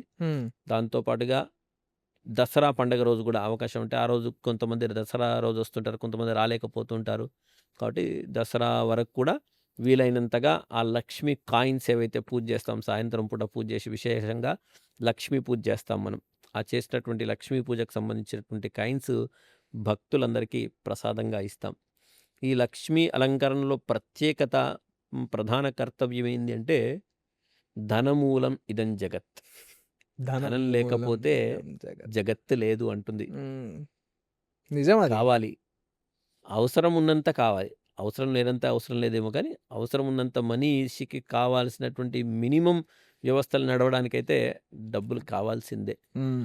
కాబట్టి మన వాళ్ళందరికీ, అంటే మన వాళ్ళు మీన్స్ ప్రపంచమంతా మనదే. వచ్చేవాడికి, పోయేవాడికి, గుడికి వచ్చిన వాడికి, అమ్మవారిని మొక్కిన వాడికి, మొక్కని వాడికి, అందరికీ కూడా, ఆస్తికులకు నాస్తికులకు అందరికీ కూడా డబ్బును ప్రసాదించమ్మా. వాళ్ళకి కావాల్సినటువంటి డబ్బు ఏదైతే ఉందో దాన్ని ప్రసాదించమ్మా అని చక్కగా లోకహితం కోరి అమ్మవారిని ఆ రోజు లక్ష్మీ పూజ చేస్తాం. ఇక్కడ ప్రధానంగా ఇంకొక విషయం చెప్పాలి అంటే డబ్బు మీన్స్ కరెన్సీ అని కాదు, మనకు కావాల్సిన కరెన్సీ కాదు. శాస్త్రం ఏం చెప్తుంది? ధనము అంటే ధనమగ్నిర్ధనం వాయుర్ధనం సూర్యో ధనం వసుహు అని చెప్తుంది. ధనము అంటే డబ్బు ఒక్కటే ధనం. ఒకరోజు సూర్యుడు రాకపోతే ధనం లేదు మనకు. వర్షాకాలం ఒక 10 రోజులు సూర్యుడు రాలేదనుకోండి, శరీరం అంతా పని చేయకుండా అయిపోతుంది. చలికాలంలో సూర్యుడు రాలేదనుకోండి, శరీరం పనిచేయదు, పూర్తిగా ఎట్లా కూర్చొని పోతాం మనం. ఒక్కసారి సూర్యరశ్మి తగిలింది శరీరానికంటే టక్కున యాక్టివ్ అయిపోయి మళ్ళీ వెళ్ళిపోతూ ఉంటాం మన పనిలోకి. అట్లా ప్రతిదీ కూడా అగ్ని ధనమే, వాయువు ధనమే, జరగాల్సిన వర్షము ధనమే, ప్రతిదీ కూడా ధనమే. ఐశ్వర్యము మీన్స్ మనం ఈరోజు భోజనం చేశాము, అది అరిగితే చాలా అదే ఐశ్వర్యం. అరగకపోతే రోగమే. రోగం అంటే ఐశ్వర్యం లేనట్టే. ఈరోజు హాయిగా ఇంట్లో పొద్దునే భోజనం చేసి వచ్చాము, ఉదయం టిఫిన్ చేసామంటే మళ్ళీ మధ్యాహ్నానికి ఆకలి అయ్యింది అంటే వాడు ఐశ్వర్యవంతుడు. వాడికి ఆకలి కాలేదంటే వాడు ఐశ్వర్యవంతుడు కాదంటుంది శాస్త్రం. నేనేం చెప్తున్న మాట కాదు, శాస్త్రం చెప్తున్న మాట ఏంటంటే ఐశ్వర్యము అంటే డబ్బు కాదు, ఐశ్వర్యము అంటే ఆరోగ్యము అని చెప్తుంది.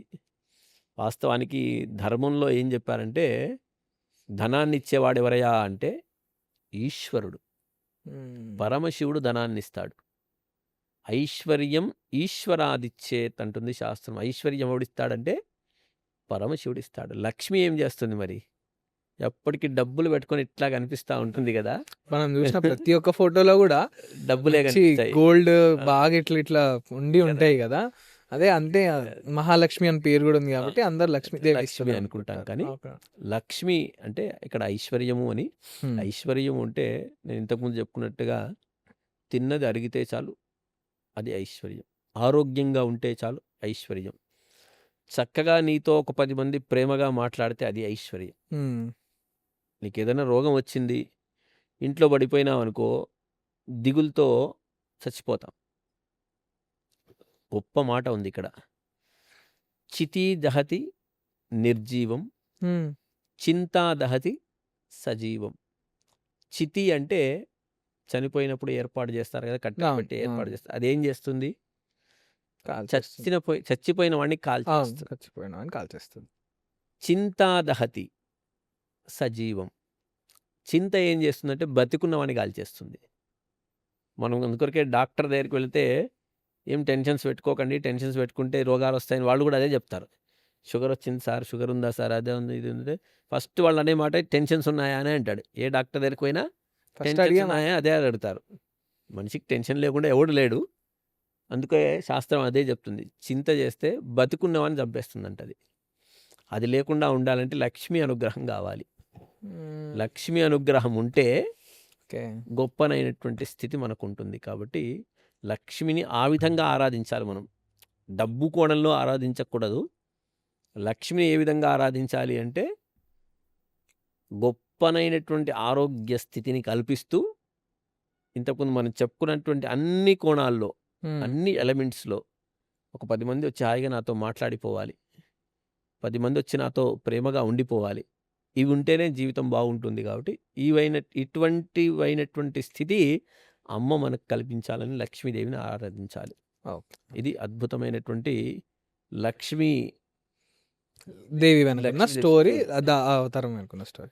సో తర్వాత ఇప్పుడు సరస్వతి దేవి అమ్మవారి గురించి కూడా ఒకసారి.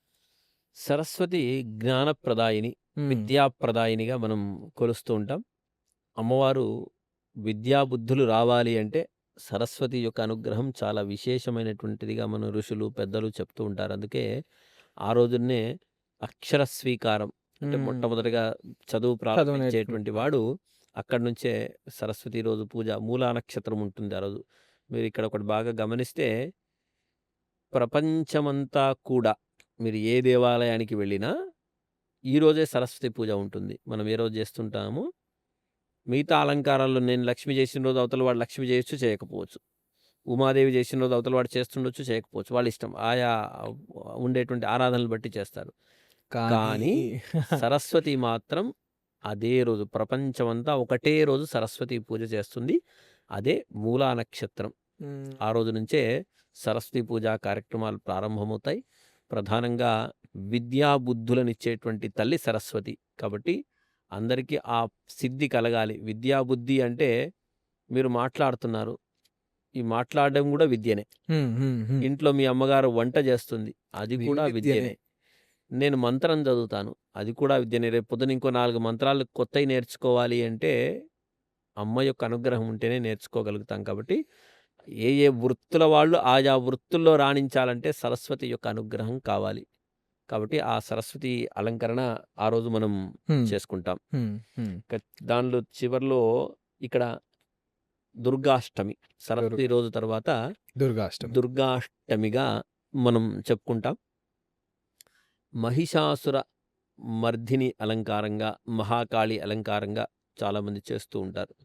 మనం ప్రారంభంలో చేసుకున్నాం. అమ్మవారు ఈ 9 రోజుల పాటు 9 అనేక రకాలైనటువంటి రాక్షసులను సంహారం చేసింది అని చెప్పుకున్నాం కదా. దానిలో ప్రధానమైనటువంటి రాక్షసుడు మహిషాసురుడు అనేటువంటి రాక్షసుని సంహారం చేసింది అమ్మ.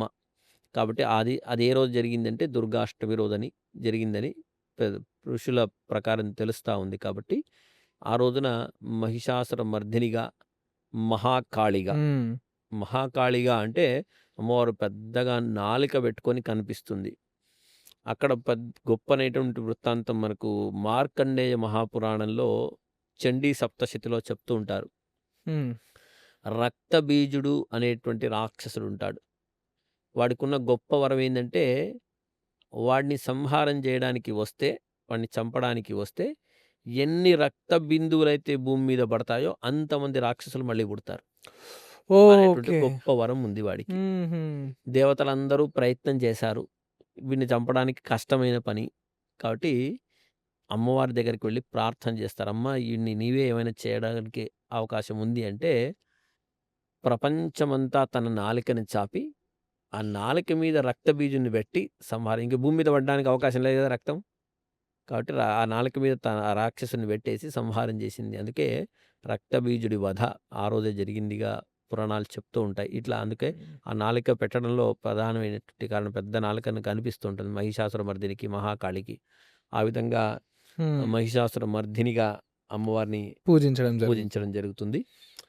9వ రోజు కనకదుర్గ. హ్మ్. వీటన్నిటికీ ప్రధానమైనటువంటి దేవత మనం ప్రారంభంలో చెప్పుకున్నాం. హ్మ్. దుర్గా ఆ! అని, లలిత అని, బాల అని ఈ విధంగా రాజరాజేశ్వరి అని చెప్పుకున్నాం కదా! దుర్గాగా అమ్మవారిని దుర్గా అంటే దుర్గతులను నాశనం చేసేటువంటిదిని అర్థం. దుర్గా ఆ! అంటే అని మనం ఒక్కసారంటే మనకుండేటువంటి దుర్గతి ఏదైతే ఉందో దాన్ని నాశనం చేస్తుందంట కనకదుర్గ. కాబట్టి చివర్లో మనకు జరగాల్సిందేందంటే మనకుండేటువంటి దుర్గతి మీన్స్ మనకుండేటువంటి చెడు వ్యసనాలనుకోండి, చెడు అలవాట్లనుకోండి, చెడు బుద్ధులనుకోండి, ఇవన్నీ గూడా ఒక్కసారి అమ్మవారిని శరణు పొందితే వాటి నుంచి మనల్ని రక్షింపజేస్తుంది అమ్మ. అందుకే 9వ రోజున మహర్నవమి అంటారు. హుహు. దుర్గాష్టమి, మహర్నవమి. ఈ తిథులల్లో మహర్నవమి చాలా గొప్పనైనటువంటి తిథిగా పెద్దలు చెప్పి ఉన్నారు. మన ఋషులు చెప్పి ఉన్నారు. మహర్నవమి అత్యంత శ్రేష్టమైనటువంటి రోజుగా అంటే ఉపాసనాకారులకు, ఉపాసనలు చేసేటువంటి వాళ్లకు అమ్మవారికి సంబంధించినటువంటి మంత్రోపదేశం తీసుకునేవాళ్ళు ఈ మహర్నవమి రోజే తీసుకుంటారు. లేకుంటే సూర్యగ్రహణం రోజు తీసుకుంటారు. మిగతా ఈ 365 రోజుల్లో ఏ రోజు తీసుకోవడానికి అవకాశం లేదు. అమ్మవారికి సంబంధించినటువంటి మంత్ర ఉపదేశం పెద్దల నుంచి పొందాలనుకునేటువంటి వాళ్ళు మహర్నవమి రోజే తీసుకుంటారు. అంత గొప్పనైనటువంటి స్థితి. ఆ రోజున అమ్మను ఒక్కసారి దర్శించుకుంటే చాలు. మహర్నవమి రోజున అమ్మను దర్శించుకుంటే చాలు. మన దుర్గతులన్నీ వెళ్ళిపోతాయి. అద్భుతమైనటువంటి ఫలితం లభిస్తుంది. అట్లా ఈ 9 రోజులు 9 రకాలుగా అమ్మను ఆరాధించుకుంటాం మనం. ఇంకా 10వ రోజు చివరి స్వరూపం లలితా త్రిపుర సుందరి. హుహు. హుహు. అమ్మవారు లలితా త్రిపుర సుందరిగా అంటే ఈ రూపాలన్నింటినీ కలిపి ఒక రూపం వస్తే అది లలితా త్రిపుర సుందరిగా మన పెద్దలు చెప్తారు. లలిత అద్భుతమైనటువంటి ఆరాధనగా కూడా లలిత అంటే చాలా ప్రేమ కలది అని. లలిత లాలిత్యం కలది అని అర్థం. అందుకే అమ్మ ఏదైనా శంకరులు ఇంకొక గొప్ప మాట ఆదిశంకరులు ఒక గొప్ప మాట చెప్తారు తన స్తోత్రంలో. కుపుత్రో జాయేత క్వచిదపి కుమాతాన భవతి. అంటే చెడ్డ కొడుకు ఉండవచ్చు. కానీ ప్రపంచంలో చెడ్డ తల్లి ఉండదు అని ఆయన గొప్ప మాట చెప్తాడు తన స్తోత్రంలో. అట్లా లలితా త్రిపుర సుందరి తన బిడ్డలందరినీ రక్షించాలి. తన బిడ్డలందరికీ గొప్పటి యోగక్షేమం జరగాలి అనేటువంటి సంకల్పంతో ఉంటుంది. కాబట్టి ఆ రోజున అమ్మవారిని లలితా త్రిపుర సుందరిగా ఒక చేతిలో చెరుకుగడ, తర్వాత మిగతా ఆభరణాలు, ఆయుధాలన్నిటిని కూడా పట్టుకొని అద్భుతమైనటువంటి సింధూరారుణ విగ్రహం త్రినయనాం మాణిక్యమౌలి స్ఫురత్ అని అనేక రకాలైనటువంటి ఆయుధాలతో అమ్మ అరలారుతుంది. కాబట్టి ఆ రోజున విజయదశమి రోజున లలితా త్రిపుర సుందరిగా అమ్మవారిని ఆరాధిస్తాం. ఇది మొత్తంగా ఈ 10 రోజులకు సంబంధించినటువంటి ఆరాధనల యొక్క విశేషాలు. Okay. Okay. Okay. Thank you. అంటే చాలా చాలా ధన్యవాదాలు. బట్ బిఫోర్ ఎండింగ్ దిస్ ఇంకా 2 క్వెషన్‌లు. మీరు పర్టిక్యులర్‌లీ కాశీలో ఒక ఏమంటారు శాల నడిపిస్తున్నారు. ఐ మీన్ ఎగ్జాక్ట్ నాకు తెలీదు దాని గురించి. అవును. సో, దాని గురించి ఇన్ డీటెయిల్‌గా ఒకసారి చెప్తారా మీరది? ప్రస్తుతం కాశీలో అంటే వారణాసి క్షేత్రంలో హ్మ్. భవతారిణి నిత్యాన్నదాన సత్రం హ్మ్. అనేటువంటి ఒక అన్న సంతర్పణ కేంద్రాన్ని ఏర్పాటు చేస్తూ హ్మ్. దాంతో పాటుగా ఒక పురాణ పాఠశాలను ఏర్పాటు చేయడం జరిగింది అక్కడ. ప్రధానమైనటువంటి సంకల్పం పురాణ పాఠశాల. పురాణ పాఠశాల అంటే ఇప్పుడు మనకుండే టైప్ స్కూలా? లేకపోతే కాదు. మనకుండే టైప్ స్కూల్ కాదు. సహజంగా మనం మన ప్రాంతాల్లో అన్నిట్లో ఎక్కడ వెళ్ళినా వేద పాఠశాలలు చూసుంటాం. అంటే హ్మ్. బ్రాహ్మణులు వేదం నేర్చుకోవడానికి వేద పాఠశాలను చూసి ఉన్నాం. అంటే మంత్రాలు నేర్పియడం, వేదం నేర్పియడం ఇట్లాంటి పాఠశాలలు చూసుంటాం. నా కాన్సెప్ట్ ఏంటి అంటే ఇక్కడ మా టీమ్ యొక్క కాన్సెప్ట్ ఏందంటే విజన్ 2035 హ్మ్. అంటే 2035 వరకు కనీసంగా ఒక 100 మంది ప్రవచనకారులను తయారు చేయాలనేటువంటిది సంకల్పం. హ్మ్. అది వర్ణాలకు అతీతంగా, కులాలకు అతీతంగా. అంటే బ్రాహ్మడైనా సరే, క్షత్రుడైనా సరే, వైశ్యుడైనా సరే, శూద్రుడైనా సరే, రెడ్డి అయినా సరే, ఎవరైనా సరే గానిగాక, ఏ కులం వాళ్ళైనా సరే, వాళ్ళందరికీ రామాయణము, భారతము, భాగవతము, భగవద్గీత ఇట్లాంటి అనేకమైనటువంటి 18 రకాల పురాణాలున్నాయి మనకు. అందరికీ అవి నేర్పిస్తూ వాటి ద్వారా ప్రవచన శైలిని అందించాలి. మనం హ్మ్. సహజంగా టీవీ మాధ్యమాల్లో, యూట్యూబ్ మాధ్యమాల్లో పెద్దలు చాగంటి వారు లాంటి అవును. ప్రవచనాలు విని లక్షల మంది మారుతా ఉన్నారు. ఒక సన్మార్గం వైపు వెళ్తా ఉన్నారు. మా ఉద్దేశం కూడా అదే. 2035 అంటే ఒక 10 ఏళ్ల కాలంలో కనీసంగా ఒక 100 మందినైనా ప్రవచనకారులను తయారు చేస్తే, దాని ద్వారా సువిశాల ఈ భారతంలో ఒక గొప్పనైనటువంటి ఆధ్యాత్మిక జ్ఞానాన్ని, జ్యోతిని వెలిగించాలనేటువంటి సంకల్పంతో కాశీ కేంద్రంగా ప్రారంభించాం. హుహు. కాశీ ఎందుకు అంటే అది విద్యానగరి. అక్కడ ఆ! చదువు చెప్పడానికి వందలాది మంది వస్తారు. చ చదువు నేర్చుకోవడానికి కూడా అలాగే వస్తారు. కాశీలో నిరంతరం 80 ఏళ్ల వాడు కూడా చదువుకోవడానికే వెళ్తారు అక్కడ కాశీలో. విద్యానగరి అంటారు దాన్ని. హ్మ్. కాబట్టి అక్కడ కేంద్రంగా ప్రారంభించి దాన్ని మళ్ళీ ఈ ప్రాంతానికి విస్తరించాలనేటువంటి సంకల్పం చేసుకున్నాం. దానిలో భాగంగానే కూడా అమ్మ అనుగ్రహిస్తే రేపు కార్తీక మాసంలో పాలమూరు కేంద్రంగా కూడా పురాణ పాఠశాలను ప్రారంభిస్తా ఉన్నాం. ఇక్కడ ఉండేటువంటి అందరికీ కూడా విద్య అందరి సొత్తు. అందరికీ నిజం. కూడా ఇప్పుడు సహజంగా మేము మా టీం నుంచి చాలామందికి లలితా సహస్రము, సౌందర్య లహరి, శివానంద లహరి ఇలాంటి అనేకమైనటువంటి స్తోత్రాలు నేర్పిస్తా ఉన్నాం. ఇంటింటికి వెళ్ళి ప్రవచనం పారాయణం చేసుకోవడానికి. అట్లాగే జగద్గురువులు కంచి కామకోటి పీఠాధిపతులు శ్రీ విజయేంద్ర సరస్వతి స్వామీజీ వారి ఆదేశం ప్రకారం పాలమూరులో కూడా మీరు ఏర్పాటు చేయండి. ఎక్కడో కాశీలో చేస్తే నీ ఊరికి నువ్వేం వెలగబెడుతున్నావు? నీ ఊర్లో జ్ఞానం నింపకుండా, నీ ఊర్లో నీ ఊరి వాళ్ళను ఉద్ధరింపకుండా నువ్వు కాశీలో ఉద్ధరింపజేస్తే ఏంటి లాభం అని జగద్గురువులు ప్రశ్నించారు మమ్మల్ని. మేము అక్కడ స్టార్ట్ చేశాం గురువుగారని చెప్తే, అది కాదు సరే అక్కడ చేసింది చెయ్యండి. పాలమూరు కేంద్రంగా కూడా మీరు అట్లాంటిది ఒకటి ప్రయత్నం చేయండి అని చెప్పారు. తొందరలో ఈ ఆశ్వీజ మాసం ఈ దసరా ఉత్సవాలన్నీ ముగిసిన తర్వాత మేబీ కార్తీకం, మార్గశిరం అట్లా చూసుకొని పాలమూరు కేంద్రంగా కూడా ఎంతమంది వస్తే అంతమందికి ఆ ప్రవచన శైలిని నేర్పించాలి. ప్రవచనాలు నేర్పించాలి. రామాయణం, భారతాలు, భాగవతాలు ఇట్లాంటివి నేర్పించాలనేటువంటి సంకల్పంతో అక్కడ స్టార్ట్ చేసింది. మళ్ళీ ఇక్కడికి అక్కడ తీసుకురావడా నడుస్తుంది. హ్మ్. మళ్ళీ ఇక్కడ కూడా ప్రారంభం చేద్దామని జగద్గురుల ఆశీస్సులతో వారి హ్మ్. ఆదేశానుసారం అది కూడా చేస్తా ఉన్నాం. ఓకే. దాంతో పాటు కాశీలో ఇప్పుడు ప్రస్తుతం ప్రతినిత్యం ఒక 300 మందికి అటు ఇటుగా ఓ రోజు 250, ఒక రోజు 280 మంది, ఓ రోజు 300, ఓ రోజు 330 ఇట్లా రమారమిగా ప్రతినిత్యం ఒక 300 మందికి అన్న సంతర్పణ అంటే బ్రాహ్మణులకు, సాధువులకు, యాత్రికులకు, వచ్చేవాళ్లకు, పోయేవాళ్ళందరికీ కూడా ఒక 300 మందికి ప్రతినిత్యం అన్న సంతర్పణ 2 పూటల నిర్వహిస్తూ ఉన్నాం. ఇది చాలామంది దాతృత్వంతో నిర్వహిస్తున్నటువంటి కార్యక్రమమే. ఓకే. అయితే బిఫోర్ ఎండింగ్ దిస్ పోడ్‌కాస్ట్ ఇంకా మీరు ఇప్పుడున్న యువతకి ఒక మంచి సందేశం ఇవ్వాలనుకుంటే ఏమని ఇస్తారు? అదొక్కటి అని చెప్పేసి విల్ ఎండ్ దిస్ పోడ్‌కాస్ట్. ఇప్పుడున్న యువత అంటే ఏ మార్గంలో వెళ్తే వాళ్ళకు మంచి జరుగుతుంది, వాళ్ళు అనుకున్నది సాధించగలరు అని మీరు నమ్మేది ఏదైనా ఉంటుందో అది చెప్పండి ఒకసారి. ప్రధానంగా ఇప్పుడున్న యువత ఖచ్చితంగా గూగుల్ మాధ్యమాన్ని వదిలేస్తే అంత మంచి జరుగుతుంది. అంటే అర్థమైందో లేదో. ఆహ్, చెప్పండి. చెప్పండి. అంటే సోషల్ మీడియా మాధ్యమాన్ని వదిలేస్తే హ్మ్. సహజంగా అంటే ఎక్కువగా దాని మీద వాట్సాప్, ఫేస్‌బుక్ వాటితో సమయం గడపకుండా సనాతన హిందూ ధర్మం ఏదైతే చెప్పి ఉందో అది తూచా తప్పకుండా పాటించగలిగితే చాలా అద్భుతమైనటువంటి స్థితిని పొందగలుగుతారు ప్రతివాడు గూడా. ఎక్కడి నుంచి అంటే పొద్దున్నే మన శాస్త్రంలో మీరు నమ్మినా, నమ్మకున్నా పొద్దున్నే లేచే ప్రక్రియ నుంచి అంటే నువ్వు ఎట్లా లేవాలి? హ్మ్. కొంతమంది డాక్టర్ల దగ్గర నడుము నొప్పుందని వెళితే, నువ్వు టక్కున పడుకోకు, టక్కున లేవకు, ఇటు మళ్ళీ లేవు, ఇటు మళ్ళీ లేవని చెప్తూ ఉంటారు మీరు డాక్టర్ల దగ్గరికి వెళితే.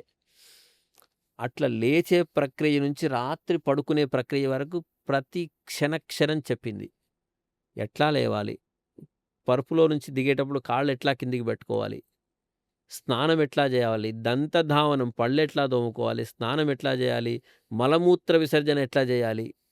ఇలా ప్రతిది కూడా చెప్పి ఉంది. అవన్నీ వదిలేసి పాశ్చాత్య ధోరణికి అలవాటు పడి అలవాటు పడ్డామని ఆకర్షితులమై మనం వేరే రూట్‌లో వెళ్ళిపోతా ఉన్నాం. అది వదిలేసి చక్కగా ఒక్కసారి ప్రతినిత్యం మీకు తోచినటువంటి ఏదైనా దేవుడు అంటే ఏదో 4 చేతులున్నవాడు, 4 భుజాలున్నవాడో, శంఖం పట్టుకున్నవాడో, చక్రం పట్టుకున్నవాడో, ధనుస్సు పట్టుకున్నవాడు దేవుడు అని అనుకోవడం భ్రమ. నీకొక గొప్పనైనటువంటి పాజిటివ్ ఎనర్జీనిచ్చేటువంటి వాడు దేవుడు. హ్మ్. హ్మ్. ఇది నువ్వు హ్మ్. ఒక్కసారి మనం గుళ్ళోకి వెళితే ఏ ఏదో రకమైనటువంటి వైబ్రేషన్ మనకు దొరుకుతుంది. అవును. మీరు పాజిటివ్ ఎనర్జీ ఫీల్. సహజంగా ఒక తిరుమలకు వెళ్తాం. అబ్బా! ఏం అద్భుతంగా దర్శనం జరిగింది అంటాం. వాస్తవానికి ఒక సెకండ్ కూడా దర్శనం మనకు జరగదక్కడ. కానీ ఆ వైబ్రేషన్ ఎంతో గొప్పనైనటువంటి తృప్తినిస్తుంది మనకక్కడ. ఇట్లా పోతేనే ఇట్లా చూస్తూనే ఉంటే వాడు దొబ్బేసింటాడు మనల్ని లైన్‌లో నుంచి. కానీ ఆ వైబ్రేషను ఎనలేని ఆనందాన్నిస్తుంది. అబ్బా! ఏం దర్శనం ఇది. ఎవరొచ్చినా ఊర్లోకొచ్చిన తర్వాత ఎట్లయింది బాబు దర్శనం అంటే, చాలా సూపరయింది. ఏం గంట సేపు నిలబడ్డావా అక్కడ? 10 నిమిషాలు నిలబడ్డావా? లేదు. కానీ ఒక్కటే సెకండు ఆ అద్భుతమైన వైబ్రేషన్ మనల్ని ఎక్కడికో తీసుకెళ్ళింది. అది ప్రతి దేవాలయంలో ఉంది. అవును. ఆ అదైతే ప్రతి దేవాలయానికి వెళితే ఆ వైబ్రేషన్ మనకు తెలుస్తుంది. కాబట్టి ప్రతినిత్యం ఏదో ఒక దేవాలయానికి అనుసంధానంగా పనిచేస్తూ, సేవా కార్యక్రమాలు నిర్వహిస్తూ ఆ దేవుడి ద్వారా మీరు వెళితే మీకు గొప్పనైనటువంటి పాజిటివ్ ఎనర్జీ శరీరానికొస్తుంది, మనస్సుకొస్తుంది. దాని ద్వారా మీరు చేసేటువంటి పనులన్నీ సక్రమంగా జరిగిపోతాయి. నేను ఇప్పుడున్నటువంటి యువతకు చెప్పాల్సిందేందంటే, ప్రతినిత్యం ఒక దేవాలయాన్ని సందర్శించండి. దాంట్లో ఉండేటువంటి ఆ సందర్శించడం వల్ల మీకే శక్తొస్తుంది. ఆ దేవాలయానికి ఏం రాదు. దేవాలయానికి ఏమీ రాదు. మళ్ళా ఇంకా ప్రసాదం పెడితే ప్రసాదం ఖర్చే. కానీ మీరు ఒక గొప్పనైనటువంటి శక్తిని పొంది మీ జీవితాలను అద్భుతంగా తీర్చిదిద్దుకోగలుగుతారు కాబట్టి ఆ ప్రయత్నం చేయాల్సిందిగా ఈ సందర్భంగా యువతకు తెలియజేస్తూ ఈ గొప్పనైనటువంటి అవకాశం ఇచ్చినటువంటి మీ అందరికీ కూడా కృతజ్ఞతలు మేమే చాలా ఆవిష్కరిస్తూ చాలా కృతజ్ఞతలండి. అంటే అడిగిన వెంటనే మాకు ఈ పోడ్‌కాస్ట్ ఇవ్వటం, కరెక్ట్ దసరా ముందే ఇవ్వడం మాకు చాలా ఉపయోగపడతది. ఎట్ ద సేమ్ టైమ్ మా వ్యూవర్స్‌కి గూడా చాలా ఉపయోగపడతది. ఇది వీలైనంత ఎక్కువగా మేము గూడా మహబూబ్‌నగర్‌లో ప్రసారం చేయడానికైతే చూస్తాము. ముందుగా చాలా అంటే చాలా చాలా చాలా చాలా ధన్యవాదాలు. ధన్యవాదాలు. కృతజ్ఞతలు. So this is it the podcast. Thank you guys.